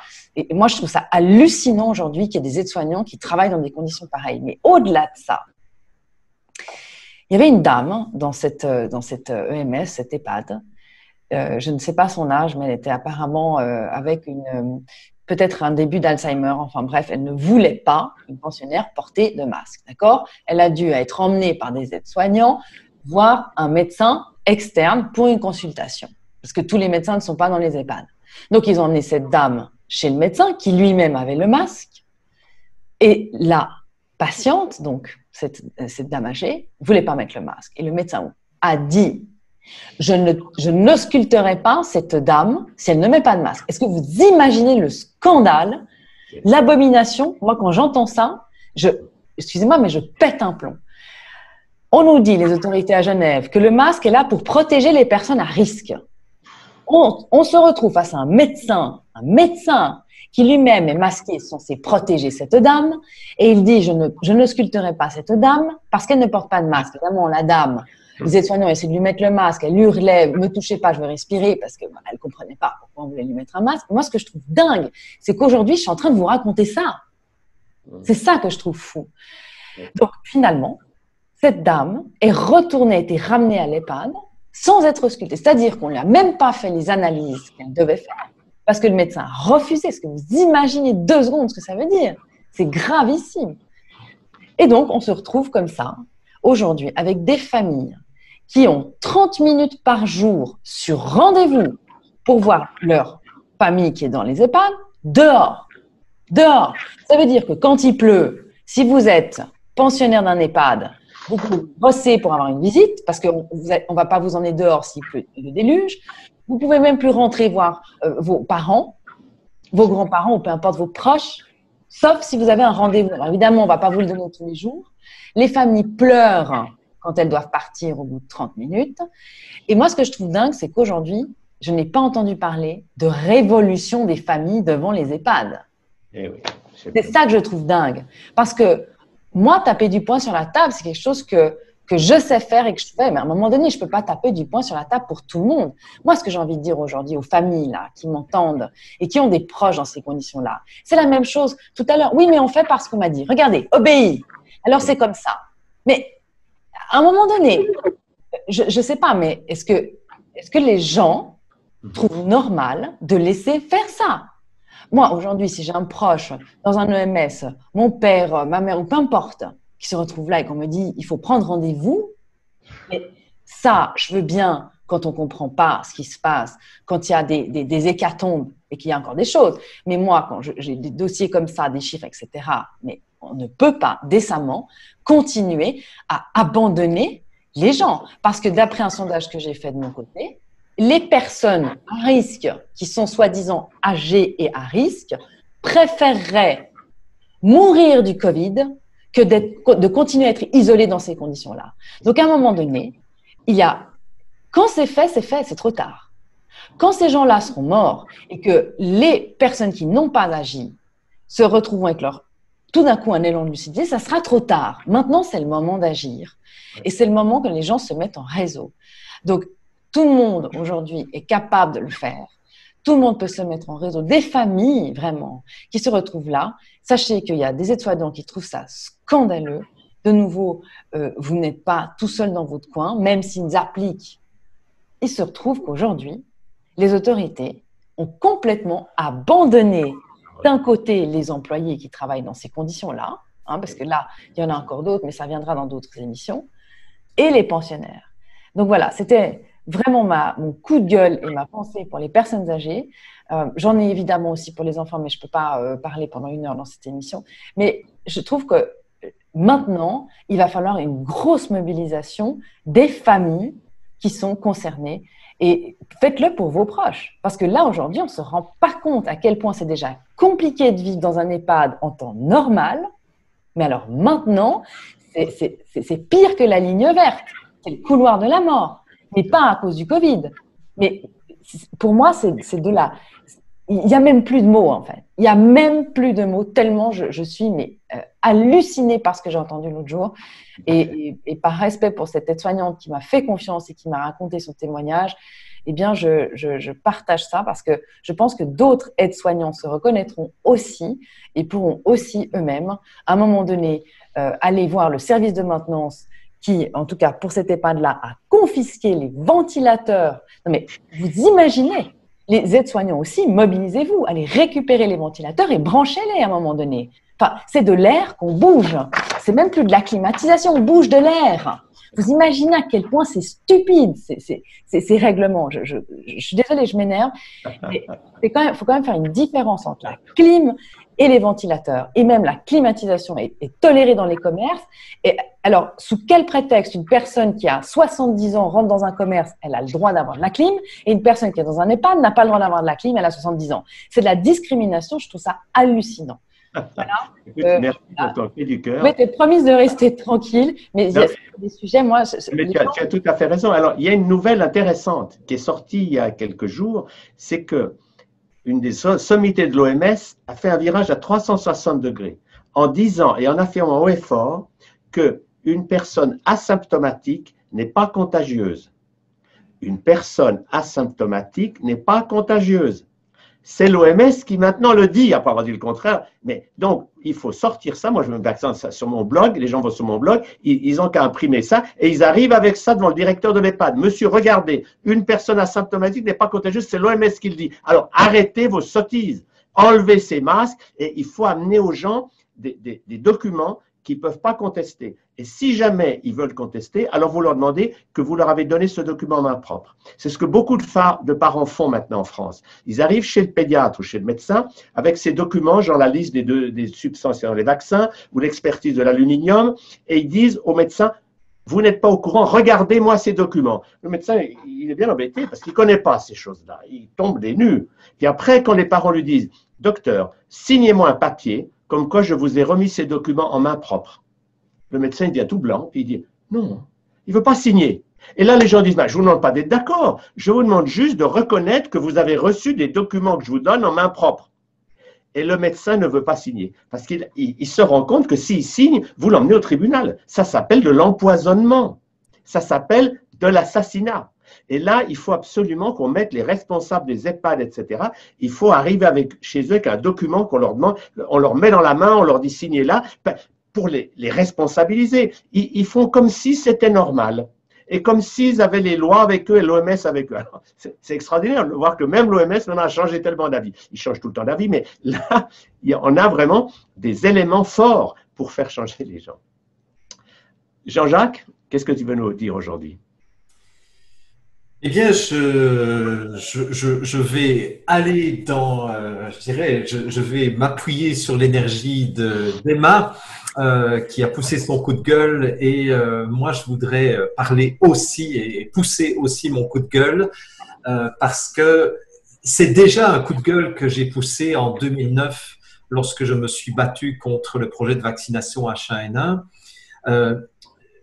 Je me battais, j'allais dans tous les médias, j'ai fait tous les plateaux de télévision du Québec à l'époque, j'ai fait une 30aine d'émissions de radio et j'avais énormément de personnes qui me suivaient au fil des semaines en m'applaudissant et en disant « Ah, c'est génial ce que vous faites, on vous suit et on vous suit ». Et à un moment donné, je n'ai plus supporté d'entendre ce message « On vous suit ». Parce que ce dont je me rendais compte, c'est que pendant ce temps-là, moi, j'allais risquer de me faire casser la gueule à chaque émission de télévision ou de radio où j'avais des médecins devant moi. Alors, heureusement que j'étais bien préparé et que j'étais capable de leur démontrer leur ignorance en matière de vaccination. Mais à un moment donné, j'ai commencé à recevoir des témoignages de médecins et d'infirmières qui me disaient « Monsieur Crèvecoeur, j'ai une information importante, on comptabilise les cas de H1N1, enfin n'importe qui comme cas de H1N1, etc. Et puis bon, il y a eu quand même beaucoup de vaccinations au niveau du Québec, hein, parce que les médecins ont été muselés. Et puis, donc, j'avais des médecins et des infirmières qui me disaient, voilà, il y a autant d'effets secondaires dans notre hôpital, mais nous n'avons pas le droit de référer à l'autorité et de déclarer donc les effets secondaires du vaccin H1N1, etc. Mais dites-le dans un de vos courriels, puisqu'à l'époque, je travaillais avec juste des courriels et des émissions de télévision et de radio. Et je leur disais, mais je ne peux pas dire ce genre de choses si vous n'acceptez pas de témoigner vous-même. Et les personnes disaient, ah mais non, je ne vais pas témoigner parce que je ne veux pas perdre mon emploi.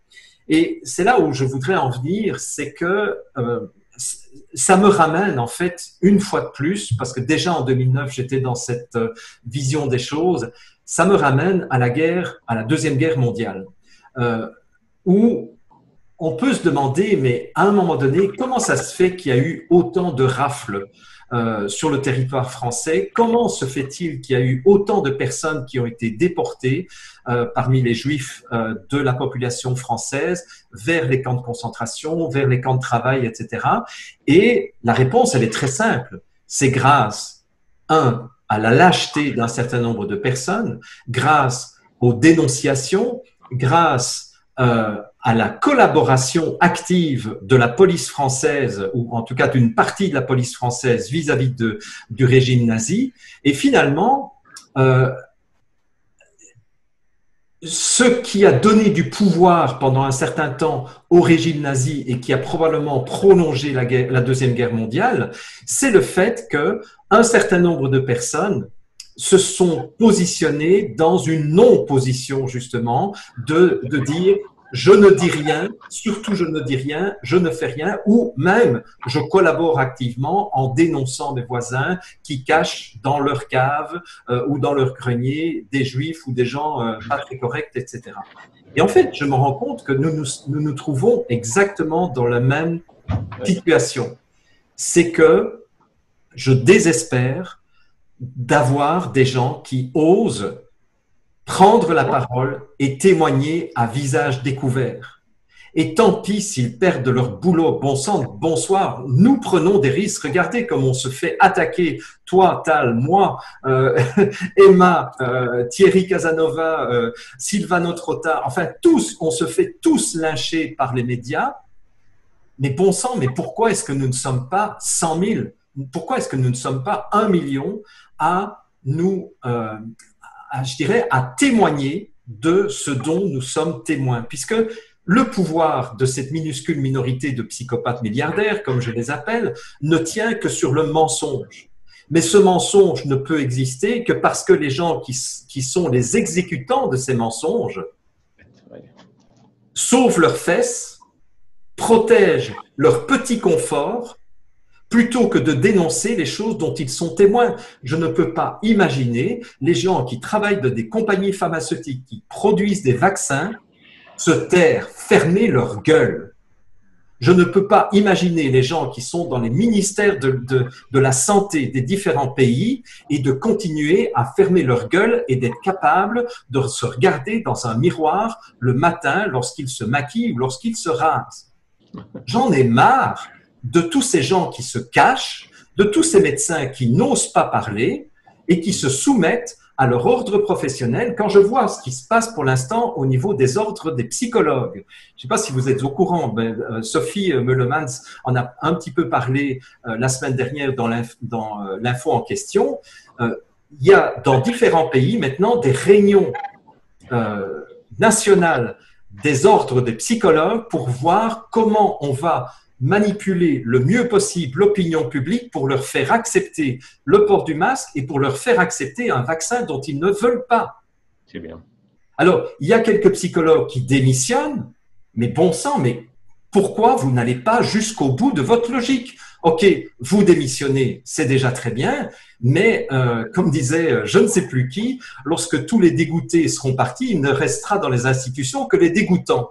Alors, il serait peut-être temps que les dégoûtés ouvrent leur gueule et se disent, bon sang, maintenant, ça suffit. Et je pense aux policiers, je pense aux militaires, je pense, parce que là, je vous informe que les militaires sont sur le pied de guerre pour l'instant et on leur demande d'éventuellement intervenir lorsqu'il y aura une vaccination obligatoire, d'encadrer des campagnes de vaccination obligatoire. Mais bon sang, mais les militaires, est-ce que vous allez vous réveiller? Les médecins, est-ce que vous allez vous réveiller? Les pharmaciens, vous allez vous réveiller? Les gens les infirmiers, infirmières, les assistants sociaux qui travaillaient dans les résidences pour personnes âgées, quand est-ce que vous allez témoigner de toutes les choses dont vous êtes témoin et qui permettent de maintenir le mensonge de cette minuscule minorité de psychopathes milliardaires? C'est par votre collaboration. Je suis désolé de vous parler au vous et pas de m'inclure là-dedans, parce que s'il y a bien quelqu'un qui ouvre sa gueule parmi ceux qui ouvrent leur gueule, c'est bien moi. Donc, je ne me mets pas dans ce truc, parce que tout ce dont je suis témoin, j'en témoigne. Mais qu'est-ce que vous attendez, vous, pour commencer à ouvrir votre gueule? Est-ce que vous attendez qu'on soit en dictature et qu'il soit trop tard pour faire marche arrière? Et qu'est-ce que vous direz à ce moment-là à vos enfants et à vos petits-enfants qui vous auront dit « Mais qu'est-ce que tu as fait, papa? Qu'est-ce que tu as fait, maman, lorsque tu as vu qu'une dictature était en train de s'installer? Qu'est-ce que tu as fait pour moi? Qu'est-ce que tu as fait pour mes libertés? Qu'est-ce que tu as fait pour mes droits fondamentaux ?» Donc, moi aussi, je me donne la permission de m'énerver aujourd'hui, parce que j'en ai marre des spectateurs qui applaudissent Tal Chaler, qui applaudissent Emma pour son courage, qui applaudissent Jean-Jacques Crèvecoeur, qui applaudissent Silvano Trotta, mais qui ne foutent rien et qui continuent à mettre leur masque. Alors, je vous donne 2-3 petites histoires pour terminer. Moi, j'aime bien quand tu t'énerves, Jean-Jacques. Ouais, c'est bien, Ça te donne un charme différent. Bon, ben voilà. Qu'est-ce qu'on pourrait penser que tu es italien? T'es très lion, hein. Le lion qui se réveille, n'est-ce pas? Comme dirait. Ok, mais qu'est-ce que je vais te dire, moi? Bon, alors, justement, je vous donne quelques exemples parce que ça, c'est à la portée de tout le monde. Premier exemple, c'est un de mes amis, bon, enfin ceux qui me suivaient sur ma chaîne, sur ma chaîne YouTube avant qu'elle ne soit supprimée, vous savez que j'ai fait un voyage en Argentine où j'ai été voir un de mes vieux amis argentins. C'est la première fois que j'allais en Argentine et je me trouvais à Rosario, qui est une ville importante à 300 km de Buenos Aires.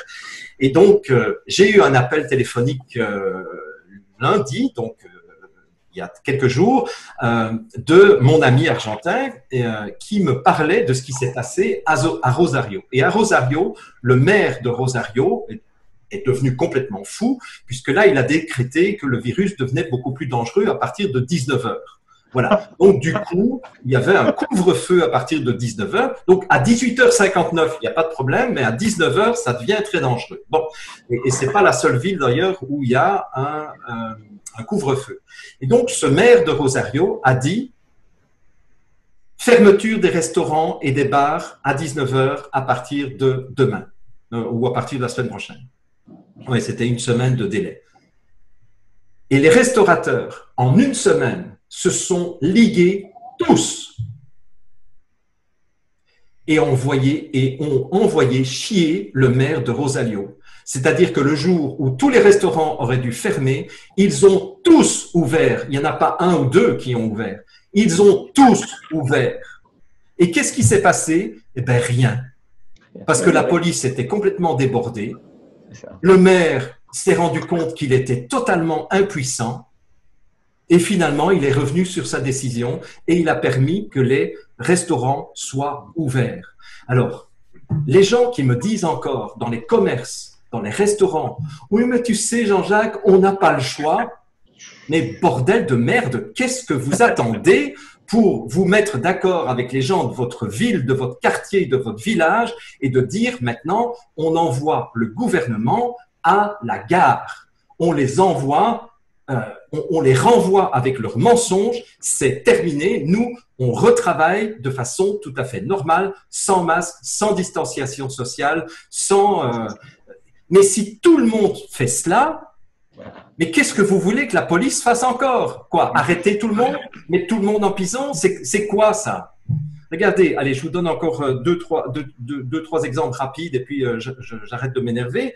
Mais quand Loukachenko, hein, dont j'ai déjà, à qui j'ai déjà fait allusion, a dit à l'OMS, allez vous faire foutre avec vos 92 millions de dollars, où vous me demandez en échange de ça de fermer et de mettre le confinement au niveau de la Biélorussie, que je dirige depuis 24 ans, allez vous faire foutre.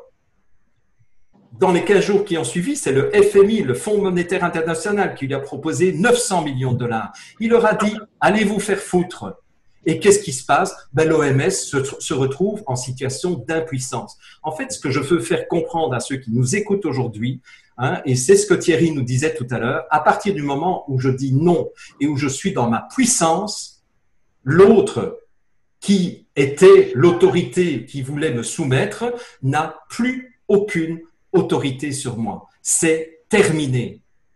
Et donc, nous pouvons mettre fin au pouvoir qui nous, je dirais, qui nous emmerde pour l'instant. Nous pouvons y mettre fin en disant tout simplement non, je refuse de faire ce que vous me demandez. C'est terminé. Le président de Madagascar, on lui a proposé 20 millions de dollars pour ne pas faire la promotion du produit à base d'artémisia. Lui aussi, il a envoyé paître l'OMS. Et à partir de là, cette bande de cons, ils se retrouvent mais complètement impuissants. Hein, c'est la fable du corbeau et du renard, et je termine par ça. Méditez, s'il vous plaît, sur la fable du corbeau et du renard. Parce que le renard, lui, il vient pour essayer de manipuler et pour essayer de soumettre le corbeau pour que le corbeau lui donne son fromage. Mais si le corbeau lui avait répondu, espèce d'imbécile, tu crois que je vais te donner mon fromage? Moi, on m'a déjà raconté la fable, hein, Jean de La Fontaine est passé avant toi. Hein. Mais le renard n'aurait plus aucun pouvoir sur le corbeau parce que le corbeau, simplement, ne devient plus complice. Donc, mon message aujourd'hui, et j'arrête là-dessus, c'est arrêter d'être complice par votre passivité, par votre silence, par votre refus de témoigner, par votre collaboration active. Parce qu'il y en a qui font des délations. Quand j'entends que dans mon village, il y a des gens qui ont dénoncé leurs voisins parce que leurs voisins avaient un cochon, 10 poules et 2 chèvres. Parce que, effectivement, on nous annonce une pénurie alimentaire au Canada pour cet hiver. Ça va être terrible. Et d'ailleurs, j'ai eu des informations assez inquiétantes de la part de gens qui sont dans la distribution alimentaire et qui me disent que au Canada, on va vivre des moments extrêmement difficiles cet hiver parce que les États-Unis sont déjà en pénurie alimentaire à cause du confinement où il y a manqué de main-d'œuvre. Et nous, au Canada, nous dépendons totalement du Mexique et des États-Unis pour nous nourrir en hiver. Donc, il y a des gens qui ont prévu pour leur famille un cochon, etc. Ils ont été dénoncés par leurs voisins et le responsable de l'urbanisme est venu trouver cette famille en leur disant vous n'avez pas le droit d'élever un cochon, etc. Et donc, vous éliminez tout ça. Moi, j'ai du mépris pour ces délateurs qui s'amusent à dénoncer les gens. J'ai vraiment l'impression de me retrouver au moment de la Deuxième Guerre mondiale. Voilà. Donc, maintenant, vous avez le choix. Vous avez le choix de dire non. Vous avez le choix de ne plus collaborer aux mensonges et surtout, vous avez le choix de maintenant témoigner de tout ce dont vous êtes témoin au niveau de votre boulot, que quel que soit l'endroit où vous vous trouvez. Et les mensonges, ben, c'est l'apocalypse dont tu parlais tout à l'heure, Thierry. L'apocalypse, c'est la révélation, c'est le dévoilement. Alors, voilà. Super. Par rapport au problème de pénurie alimentaire, c'est vrai qu'on risque d'avoir des situations dramatiques. Mais là, j'aimerais rappeler une anecdote. Il y a un peu plus de 50 ans, j'étais à l'Institut d'Ann Wigmore, l'Institut Hippocrate à Boston. Il y a eu une tempête de neige qui a duré 3 jours. Et depuis l'Institut, on voyait les gens le matin qui faisaient la queue pour aller au magasin dans un froid à -30. Et dans l'Institut, on disait, nous, on peut rester 6 mois sans bouger parce qu'on mange des graines germées. Alors, si les gens mangent des graines germées, il y a à manger pour 20 milliards de gens sur cette planète. Alors, c'est parce qu'on mange des animaux et qu'on a tout ce système de folie qu'on risque la pénurie.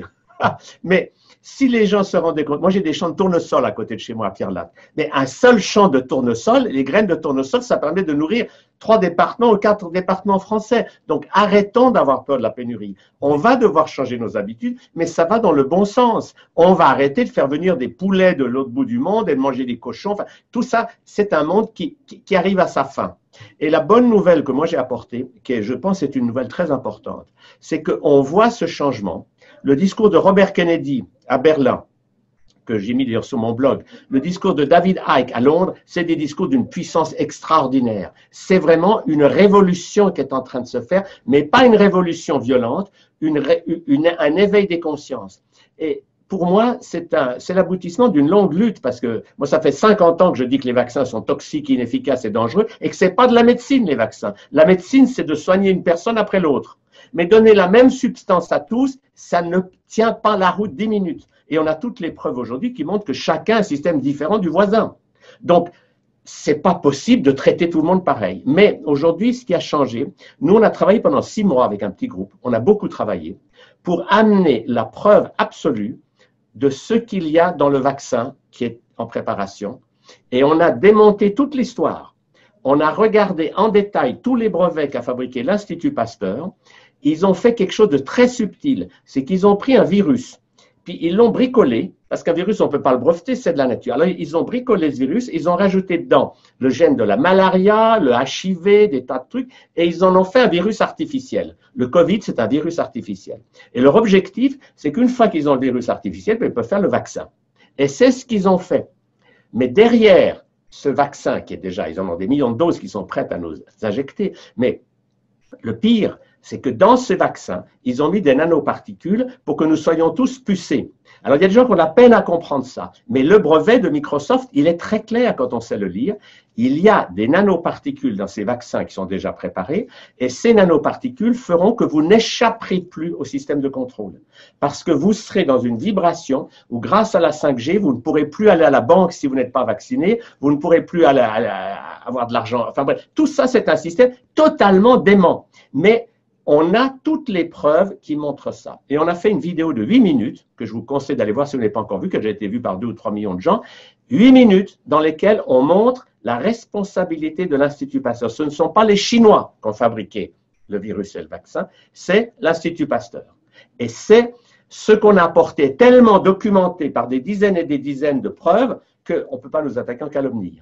Si on disait la moindre chose qui est fausse en attaquant les dirigeants de l'Institut Pasteur, on aurait déjà des procès sur le dos. Mais tout ce qu'on dit est parfaitement documenté. C'est ce que disait aussi Perron à la télévision. Il écrit un livre, il dénonce tout le système, et il dit personne ne peut m'attaquer. Tout ce que je dis, c'est la vérité. Or, on ne peut rien contre la vérité. Si je dis des choses, des calomnies, je dis que là, on peut m'attaquer. Mais si j'amène des faits qui sont documentés et qui ne sont pas contestables, nous sommes inattaquables. Et très franchement, cette vidéo, allez la voir, faites-la circuler, relisez la documentation qui va avec. C'est un peu le même genre de document qu'on trouve aussi sur le site de Thierry Bécout. C'est que quand les gens se donnent la peine d'aller chercher, la documentation, elle existe. Et ça nous met dans une position extrêmement forte parce que nous ne disons pas des choses, c'est pas une opinion sectaire, c'est la réalité, c'est la vérité. Alors, il y a des gens qui n'aiment pas la vérité. C'est normal, ils réagissent. Ah oui, mais quand même, c'est pas possible. Oh, vous avez dû faire une erreur quelque part. Ou, oh, il faut que je vérifie. Non! S'ils se donnent la peine de vérifier, nous, on a travaillé 6 mois avec notre équipe pour amener des informations irréfutables. Et quand vous donnez ça à des gens, ils ne peuvent pas dire c'est pas vrai. Donc, ils sont obligés de se réveiller. Et je pense que grâce à ça, le temps de l'éveil va venir. Vous savez, la grand-mère Mérieux, c'est un drôle, Mérieux, c'est les fabricants de vaccins de Lyon en France. La grand-mère Mérieux a dit une fois au docteur Joël Niguer, vous savez, moi, j'arrête pas de dire à mes enfants et petits-enfants que ce qu'ils font, c'est des cochonneries. Alors, elle Niguer, elle a dit, mais madame Mérieux, Mais je ne peux pas dire ça, ça va me faire… Elle a dit, vous dire ça, qui vous voulez, c'est ce que je pense. Et je ne mâche pas mes mots. Donc, il faut se réveiller. Si la grand-mère Mérieux a cette vision, nous pouvons aussi l'avoir. Il faut sortir de ce monde des vaccins de Big Pharma. C'est une énorme et colossale, gigantesque industrie qui n'a qu'un but, c'est de nous asservir, de nous tuer par millions et d'asservir ceux qui survivront. Donc, il faut se réveiller et c'est le temps est venu. Réveillons-nous, prenons-nous en main, désobéissons, changeons les choses et rien ne pourra nous arrêter. Voilà. Thierry, tu voulais réagir? Oui, parce que, évidemment, mais espèce de bande de guerriers, qu'est-ce que je suis content d'être avec vous. Mais, en fait, à propos de Mérieux, j'ai appris que la famille Mérieux, les enfants de la famille Mérieux ne sont pas vaccinés. Non, bien sûr. Voilà. Mais les enfants de Bill Gates non plus. Non, bizarre, hein.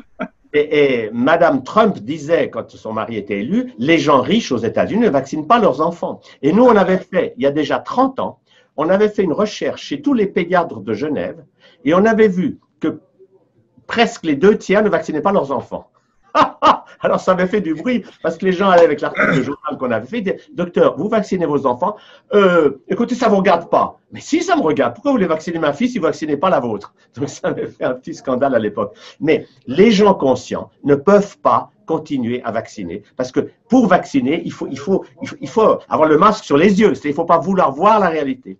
La réalité, c'est que nous sommes dirigés par des plutocrates qui sont des fous dangereux et qui sont des assassins incroyables, des génocidaires.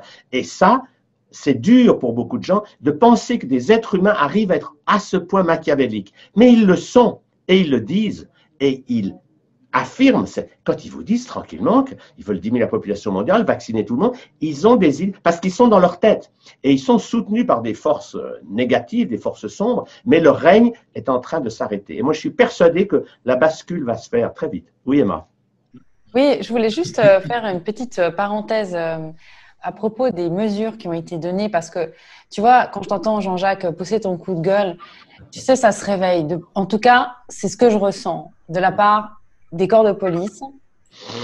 Ça se réveille aussi parce que c'est pas simple et s'il y a des policiers qui m'écoutent, je voulais aussi quand même que vous sachiez que, en tout cas, en ce qui me concerne, puisque je parle en mon nom, je reconnais le fait que c'est compliqué de devoir faire régner l'ordre quand les consignes qu'on vous donne sont aussi aberrantes. Donc déjà, sachez que vous êtes reconnu dans la difficulté du travail que vous avez dû faire jusqu'à maintenant. Il y a une partie d'entre vous qui est en train de se réveiller, mais quelque chose de sévère. Et ce qui est fou là-dedans, c'est qu'aujourd'hui, on parle des masques, alors qu'il y a, en tout cas au soins intensifs, à Genève, ça fait 2 semaines qu'il n'y a plus personne. Hein. Avant, il y avait 1 ou 2 personnes, maintenant, il n'y a plus personne. Et qu'est-ce qu'on me dit? Donc, vous savez que la Suisse a fermé ses frontières. À Genève, on est à côté de la France, hein, mais à côté. Eh bien, au moment où les frontières étaient fermées, et on avait donc effectivement des cas hospitalisés, enfin, c'était un peu la pagaille, on ne savait pas ce qui se passait.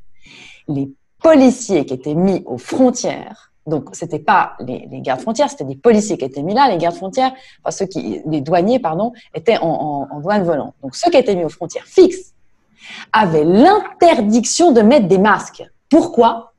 Parce que c'était anxiogène pour la population, en pleine épidémie. Alors, excuse-moi, j'ai fait une parenthèse parce qu'on n'était plus sur là, mais j'avais quand même envie de le dire parce que j'ai une pensée pour ces policiers qui se retrouvent à devoir, en pleine épidémie, il y en a un qui a mis le masque parce qu'à juste titre, mais j'aurais fait pareil quand on se sépare. Moi, je demandais les masques, il faut quand même bien aussi rappeler. Au départ, on était dans les boutiques, on disait, mais on fait des masques, il n'y avait pas de masque. Le policier qui s'est retrouvé là à mettre un masque, il s'est pris un blâme. Il s'est pris un blâme parce que c'était interdit, c'était anxiogène pour les gens. Vous vous rendez compte? Et maintenant, il se retrouve là à devoir appliquer des ordres absolument, mais sans aucun fondement. Là, c'est du pur délire. Et il y en a quand même une sacrée tronche qui se réveille. Puis, entre le réveil et l'action, il y a encore un petit moment de latence. Donc, Jean-Jacques, j'ai espoir. J'ai espoir parce qu'il y en a quand même beaucoup maintenant qui passent dans la rue et qui ne regardent pas parce que, écoute, c'est normal. Mais comment les autorités pourraient être crédibles dans ces conditions-là? C'est clair. C'est fini. Il n'y a plus aucune crédibilité. Est-ce que je peux me permettre de réagir, mes amis? Oui, bien sûr. J'entends ce que tu dis, Emma. J'entends ce que dit aussi Jean-Jacques. L'inertie que l'on voit là, moi, me fout vraiment en colère. Je veux bien entendre je veux dire, la défense que tu fais auprès des policiers. D'accord? Je veux bien. Par contre, je pense qu'il faut leur foutre notre pied aux fesses. D'accord? Pourquoi? Parce que quand vous regardez, on a parlé de la résistance. Lors de la résistance, on a compté, d'après les chiffres que j'ai eus historiquement, durant la résistance, 5 policiers résistants en France. 5 noms de policiers étaient résistants. D'accord? C'est pas ailleurs, mais en tout cas, c'était ça. Aujourd'hui, aux policiers en question, on leur a fait passer les 2 ans de gilets jaunes. On leur demandait d'éborgner, ils éborgnaient. De bouger les mains, de foutre des mains, on le faisait. Des pieds, on le faisait. 2 ans, ils l'ont fait. Est-ce qu'ils continuent? Oui. Messieurs ont des ordres. D'accord? Aujourd'hui, on leur dit allez vers les gens qui n'ont pas de masque. Et en plus, quand ils ne l'ont pas sur le nez, ils sont condamnables comme s'ils n'en avaient pas du tout. D'accord? Je prends l'exemple de Nice, là, avant-hier. Un couple de Nice, c'est des policiers d'aujourd'hui, d'accord? Et alors moi, je veux bien être gentil avec les gens parce que je suis relativement sympa avec les gens, mais je pense que ça pousse les limites, d'accord? Je sais qu'il y a des policiers sympas, mais bordel, quand est-ce qu'ils bougent tous? Un couple de Nice, il y a 2 jours, d'accord? Ils n'avaient pas le masque. Hein, ils se sont fait agresser comme si c'était des malfrats qui étaient des terroristes. À 5 dessus, d'accord? Dont 2 femmes. Emma, il n'y a pas que des hommes, dont 2 femmes, et à le menotter, à mettre, tout ça, ça circule sur Internet maintenant, je ne sais pas si vous l'avez vu, c'est quelque chose qui va devenir viral, c'est à Nice, d'accord? C'est des policiers. Alors moi, je veux bien, d'accord? Il y a des policiers méchants, il y a des policiers gentils. Et les policiers gentils, ben, ils commencent à se réveiller. Mais il leur faut combien d'années pour se réveiller? Parce que ces policiers-là, moi, si j'étais flic, je dirais c'est une honte, ces gens-là, pour la police. Quand ils tirent les femmes par les cheveux, quand ils bousculent des gens en fauteuil roulant, c'est des policiers qui le font, d'accord? Quand il y a des gens qui sont en train de tout casser et qui sont habillés en noir, etc., on sait, on les reconnaît, les blacks machins, là. Ils ne sont pas arrêtés, c'est marrant, même encore maintenant. Mais par contre, on leur demande d'arrêter des gens qui manifestent. Maintenant, il n'y a plus de gilets jaunes. Ça continue. Regardez ce qui s'est passé à Paris dimanche. Mais c'est une honte. Alors moi, aujourd'hui, si les policiers, moi, le message que j'ai envie de donner aux policiers, si vous le passez ou pas, c'est de dire, les mecs, vous allez vous réveiller quand? D'accord? Est-ce que nous, on sait qu'on a affaire à des psychopathes, comme dit très bien Jean-Jacques? Ma colère, je peux aussi la donner, parce que ça fait 30 ans, j'ai vécu beaucoup, on m'a même mis en danger les enfants, etc., on m'a menacé des gosses, d'accord? Donc je sais ce que c'est, j'ai perdu mon boulot, etc., je sais, d'accord? Donc tout ce que j'ai fait comme combat, c'est pas d'aujourd'hui que je le fais, ça fait 40 ans, d'accord? Et comme tu le disais, il faut se mouiller, je me mouille, je peux en parler et j'en ai les preuves. Donc ce que je veux dire, c'est qu'ils vont attendre combien de temps pour bouger? Alors Emma, je veux bien, je ne suis pas en colère contre toi, mais j'ai envie que tu leur dises, écoutez, c'est bien de m'apporter un petit t-shirt, obéis, machin, c'est sympa, c'est plein d'humour. Tu devrais peut-être aussi, moi à leur place, tu fais ce que tu veux, j'ai rien à te dire Emma, mais moi je ne suis pas content avec ces gens-là, parce qu'il faut combien de temps pour qu'ils se réveillent? Alors, tu veux, moi aujourd'hui, je m'élève aussi, et là je rejoins ton cri, Jean-Jacques, parce que moi aussi la gueulante, j'en ai ras-le-bol, de tous ces gens qui savent qu'ils empoisonnent leurs enfants. Ah mais c'est obligatoire, il faut que j'empoisonne, mais c'est obligatoire. Je dis, vous allez vous réveiller quand, espèce de mouton? Mais bon sang, on parle de moujons, de tous ces trucs-là, mais moi aussi j'ai envie d'aller. Vous savez, regardez, j'ai jamais mis un masque de ma vie, on m'en fera pas mettre, d'accord? Mais quand je vais dans les magasins, maintenant on dit, mais monsieur, s'il vous plaît, si vous mettez pas de masque, on a 700 €, ou alors on va fermer notre magasin. À Annecy-le-Vieux, vous savez qu'il y a 15 jours, au moment du masque obligatoire, eh bien, on a un peu plus de 15 jours, début août, il y a 13 magasins, 13 restaurants qui ont été fermés, mesures administratives. Ces flics-là en question, qui en a des gentils, ils sont où? Pourquoi ils acceptent de faire ça? Pourquoi ils acceptent des ordres qui sont absolument illégitimes? C'est quoi l'article 35? Nous avons le devoir, en tant que citoyens et que flics, je ne sais plus quel article c'est pour eux, de dire non à des ordres illégitimes. On va leur dire, fermez les magasins. Les mecs, ils ont été pendant 2 mois, 3 mois à pas pouvoir bosser. Maintenant, on leur ferme par mesure administrative parce que tu as un client qui n'a pas de masque dedans. Eh bien, là aussi, je leur ai dit, comme toi, Jean-Jacques, je vais dans ton cri. Nous sommes des mecs, bordel. C'est quand on va se lever? Combien de fois je dis aux flics, mais vous avez quoi là? Quand est-ce que vous allez vous lever à dire non? On vous oblige à dire non. Et vous allez aller fermer des magasins parce que là, on a vu qu'il n'y a pas de masque et que le mec qui travaille derrière ces fourneaux, qui n'en peut plus parce qu'il fait cuire ses pizzas, et puis qu'il son masque n'en peut plus, mais il n'y a pas de masque, off, on ferme votre magasin. C'est normal ça, que les flics fassent ça? Non. Alors, une dernière chose avant de quitter ma colère aussi, c'est qu'en fait, je ne mets pas de masque, d'accord? Mais quand on me dit, ben voilà, monsieur, attendez, monsieur, s'il vous plaît, les flics vont passer, attention, c'est ça les flics, c'est ça leur boulot. Bon sens, est-ce que c'est ça leur boulot aux flics? Moi, je vais leur dire dimanche, devant le tribunal de Genève, de Chambéry, pardon, et on le redira à Genève le 12 avec Chloé, etc. On le redira, on leur dira, c'est quand vous vous réveillez que vous êtes avec le peuple, parce que c'est votre boulot, pas avec les psychopathes, comme tu leur dis, les psychopathes meurtriers, tout ça. Bon sang, il faut qu'ils se lèvent, il faut qu'ils soient avec nous. Donc, quand on me dit, monsieur, faut mettre un masque, vous comprenez? Ok, alors je mets un masque et je fais ceci, d'accord? Et je mets mon masque, on est un petit peu, je perds mes lunettes, parce que moi aussi je suis en colère, bon sang, parce que j'en ai ras le bol de me battre depuis 40 ans devant ces gens-là. Et puis je mets mon masque, mais là, vous voyez ce que c'est comme masque? C'est un masque que j'ai retrouvé de mon beau-père dans son jardin pour quand il mettait avant des produits chimiques et puis ou alors il était menuisier pour ne pas respirer la poussière du bois, d'accord? Donc je mets ça, évidemment, c'est pas le masque de con là qui font éternuer mon fils pendant après une journée de masque à l'école, d'accord? On sait qu'en plus les masques sont toxiques, donc comment ils sont faits? Et je mets ça, mais je le garde au cou.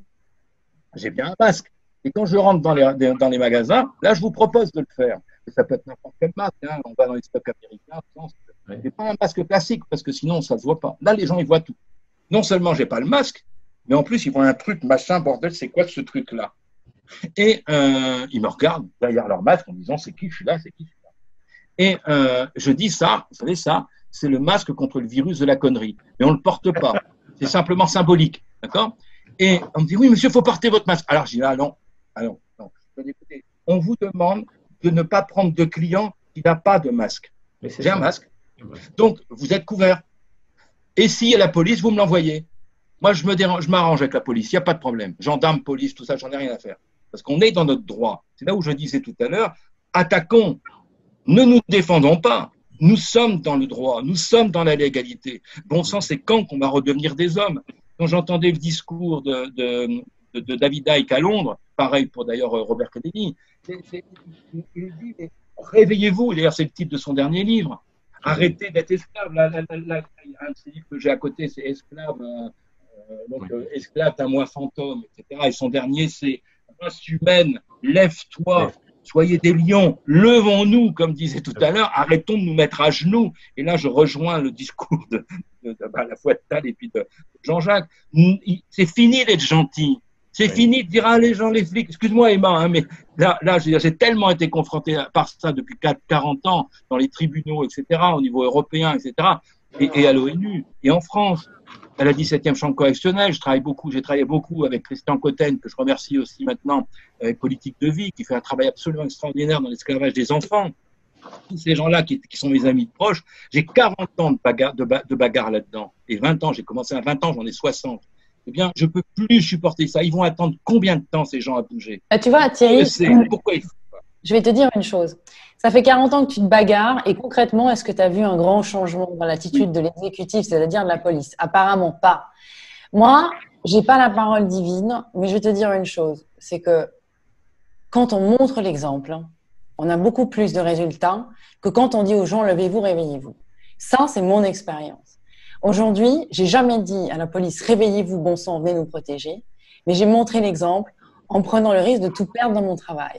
Et aujourd'hui, je commence à voir des policiers qui commencent à prendre eux-mêmes aussi le risque dans leur vie de tout perdre. Et c'est clair qu'on ne peut pas du jour au lendemain faire des grandes choses. Absolument pas. Mais moi, on ne m'entendra jamais brusquer les gens parce que chacun a un rythme dans la vie. Et ce qu'il ne faut pas oublier, c'est qu'il y a des gens qui ne peuvent pas, pour leur raison mentale, leur raison, ouvrir les yeux maintenant. Et ça, moi, je suis contre la division et que les gens se tapent sur la gueule. Je préfère continuer à avancer et que les gens rejoignent le mouvement quand c'est le moment pour eux. Mais honnêtement, entre nous, je ne pense pas que de dire à la police « vous êtes des salauds, on est des victimes », il y a des salauds et des victimes autant dans les civils que dans la police. Je rappelle que les agents de police sont aussi des êtres humains et qu'aujourd'hui, il y en a qui se réveillent. Alors, je préfère voir la partie pleine du verre. Et pour moi, un agent de police, il travaille, c'est sa fonction, mais derrière, il y a un être humain. Vraiment. Que ça soit dans les médecins, il y a des salauds partout. Il y a aussi des médecins qui sont de vrais salopards et qui ont été de vrais salopards aussi pendant cette crise et se sont révélés. Mais aujourd'hui, ce qui se passe, c'est que la situation actuelle révèle la vraie identité de chacun, peu importe son métier. Et ceux qui sentent l'appel à l'action, ça sera irrésistible pour eux. C'est tout, vraiment. Et on a tous des moyens différents. Mais je pense que le fait de reconnaître la difficulté de certaines personnes à agir, ça commence déjà par le dire. Et c'est ce que je pense vraiment sincèrement. De ne pas être dans le jugement. Encore une fois, on est 8 milliards. Il n'y a pas besoin qu'on soit les 8 milliards à bouger. Il y a juste une masse critique. Et chaque jour qui passe, la balance commence à se remplir sérieusement au niveau de la masse critique. Voilà ce que j'avais envie de te dire. Très bien. Alors, nous terminons comme chaque fois par un petit tour de table positif. Alors, on va commencer par Jean-Jacques. Qu'est-ce que tu veux nous donner comme note positive? Oui, alors donc moi je n'ai encore jamais porté une seule fois le masque dans les commerces, mais j'ai ceci dans ma poche au cas où on me demanderait de porter le masque. Donc j'ai trouvé sur un site de vente par correspondance un string. Mais avec des gros trous, parce que de toute façon, voilà. Donc comme ça, je peux quand même respirer, mais jusqu'à présent, je n'ai même pas dû le porter. Voilà. Bon, alors sinon, au niveau, je dirais, au niveau positif, d'abord, je voulais annoncer que je participe à une journée spéciale, un congrès qui est destiné aux propriétaires de PME, de petites et moyennes entreprises au centre du Québec, dans la région de Drummondville. Donc, je mettrai les coordonnées sous cette vidéo. Et donc, ce congrès est destiné aux propriétaires de petites et moyennes entreprises pour justement leur faire passer le message. Nous serons 3 conférenciers, un conférencier juriste, un qui est spécialisé dans la politique et moi, pour justement soutenir les propriétaires d'entreprises et pour les fédérer de telle sorte qu'ils puissent s'organiser et dire non à un processus qui est en train de les mener tout droit à la faillite. Je rappelle qu'on en est à déjà plus de 20 000 faillites depuis le début du confinement, rien qu'au Québec, alors que le Québec, c'est quand même un petit pays en termes de nombre d'habitants. Donc ça, c'est déjà, je dirais, pour moi, quelque chose qui est très encourageant. Et sinon, je continue à faire appel à votre collaboration pour amener des informations sur un site que je viens de créer. Il y a une dizaine de jours, il y a déjà plus de 2000 personnes qui sont actives sur ce site et qui déposent des documents qui vont servir à la fabrication de petits feuillets d'informations qui pourront être multipliés, qui pourront être diffusés à travers la population. Je pense que vraiment, on a besoin de ce genre de petits supports pour, je dirais, pour aider les gens à se faire une idée et sortir de leur sidération. Et le fait qu'en une semaine, on ait accueilli déjà plus de 2000 collaborateurs pour ce travail, c'est génial. Donc, ça bouge, mais je fais appel maintenant aussi aux témoignages de personnes qui sont témoins de quelque chose et je fais appel aussi aux journalistes qui en ont marre de répéter des mensonges pour que vous aussi, les journalistes, vous fassiez maintenant le travail de dire on en a marre de continuer à répéter les mêmes choses. Voilà. Super. Et toi, Emma? Eh bien, j'annonce, pour ceux qui ne savent pas encore, le 12 septembre, il y aura une manifestation à Genève à la Place des Nations. Et à partir de 15h, c'est entre 15 et 17h. Donc, ça sera fixe sur la Place des Nations, qui est une place assez vaste à Genève. Donc, venez nombreux. J'espère que le temps sera sec. Il va y avoir plusieurs interventions. Vous pourrez entendre différentes personnes. Moi, je vais aussi prendre la parole. Et puis, Chloé, vous pourrez aussi entendre Chloé et d'autres personnes aussi que vous connaissez peut-être pas encore. Donc, voilà, je vous annonce cette manifestation qui est autorisée. Hein. Ce n'est pas une manifestation sauvage dans les champs. Et, et là, il y aura des avocats qui vont parler, il y aura des médecins qui vont parler, il va y avoir un certain nombre d'intervenants. Et donc réservé le 12 septembre à Genève, à la Place des Nations. Merci, merci beaucoup. Thierry. Finir aussi avec des bonnes nouvelles. Là aussi, pour les manifestations qu'on annonce effectivement sur nos sites et tout, la manifestation du 12 à Genève, et celle du 6, donc, dont j'ai parlé tout à l'heure, donc à Chambéry, face à la cour d'appel de Chambéry, avec entre autres l'intervention de Tal, d'un avocat, Jean-Pierre Joseph, de Serge Rader, enfin, etc. Un certain nombre de aussi, évidemment, présenter ce qu'on a présenté tout à l'heure. Et donc là, le 6 à 14 heures. Pour finir, j'aimerais bien donner deux choses. Alors, sans vouloir être dans la contestation, c'est qu'en fait, je comprends en fait qu'on puisse être, et je partage ton avis, Emma, crois-moi, je partage ton avis, et c'est juste et légitime. Par contre, je pense qu'il faut de tout. C'est-à-dire que c'est pas suffisant. C'est-à-dire qu'il faut non seulement respecter les forces de police, respecter tous y compris la justice, etc. Parce que effectivement, bon nombre font du bon boulot, d'accord. Bon nombre n'osent pas, et je pense que là ici, les chiffres de la police, tout comme dans les enseignants d'ailleurs, c'est 20% du personnel qui se met en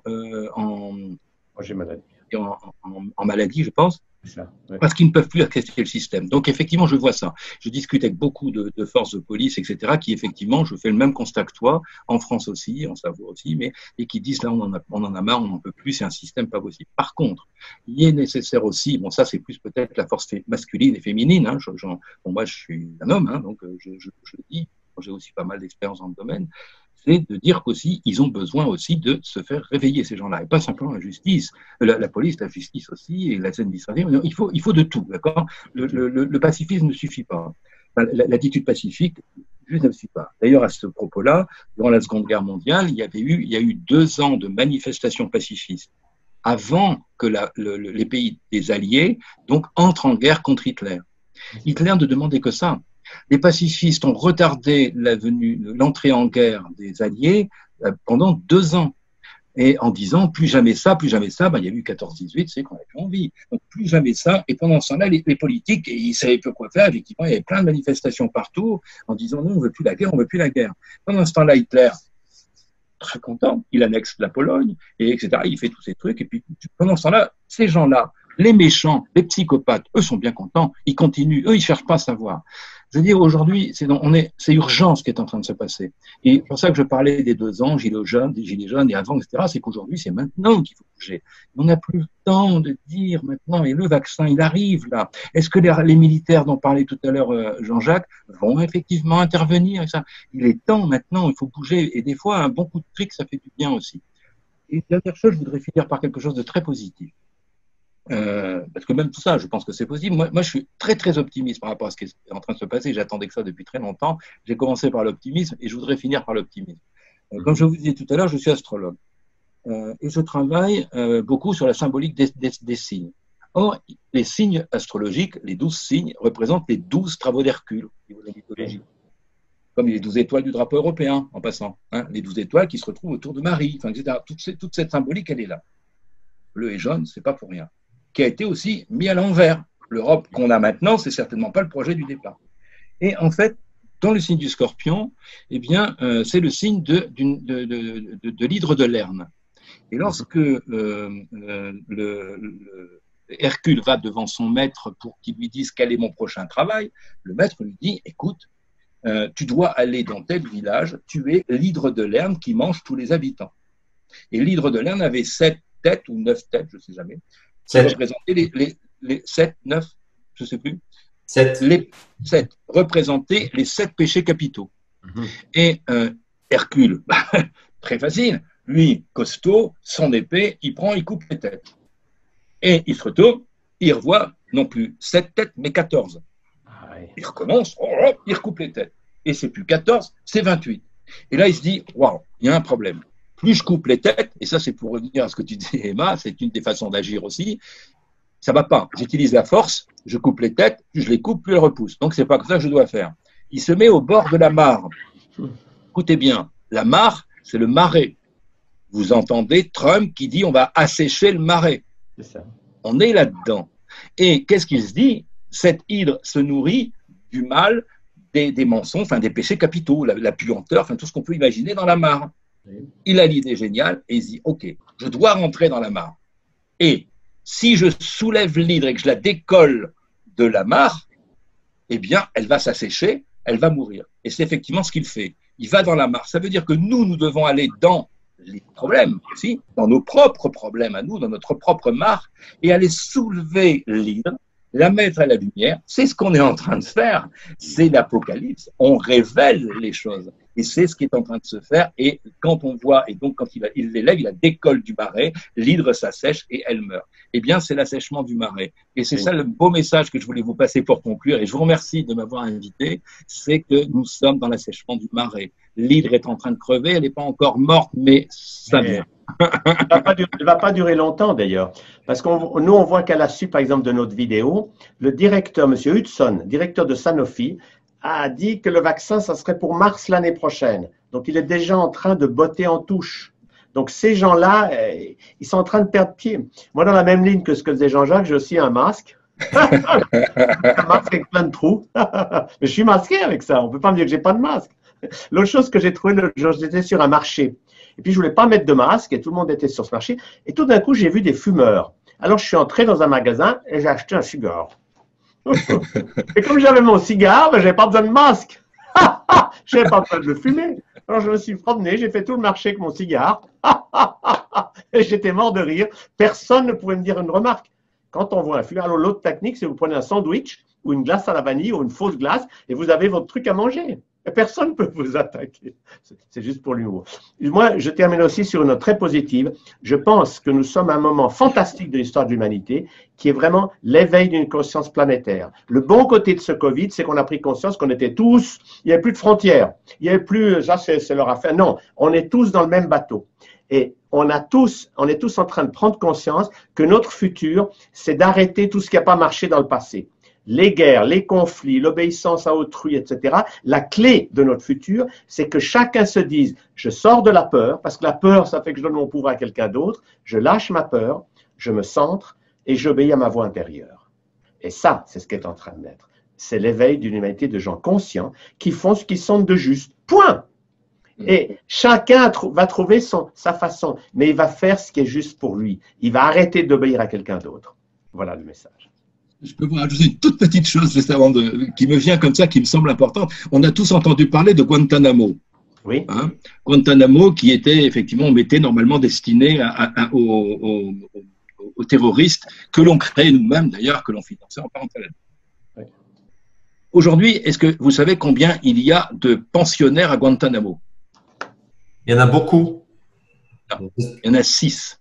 Il y a 6 pensionnaires à Guantanamo aujourd'hui. Or, depuis un an et demi, 2 ans, l'administration Trump a dépensé 500 millions d'euros, vous pouvez le vérifier tout ça, hein, pour agrandir Guantanamo. Est-ce que vous pensez que c'est pour 6 prisonniers? Et vous regardez les avions, ça vole de partout au-dessus de Guantanamo. Tout ça, vous pouvez le vérifier. Et en parallèle, il y a 180 000 actes d'accusation, mandats d'accusation dans le monde par l'administration Trump, dont Bill Gates, Soros, etc. 180 000. Moi, j'ai comme l'impression que Guantanamo est en train d'agrandir pour accueillir cette population. C'est ça. Ça aussi, c'est un beau message. Bien, merci à tous. Et puis, bonne semaine à tous. Merci. Merci, Tal. Merci de nous avoir invités. Merci. À bientôt. À bientôt. Et Emma au 12 ou au 6. Au 12. Tal au 6. Salut.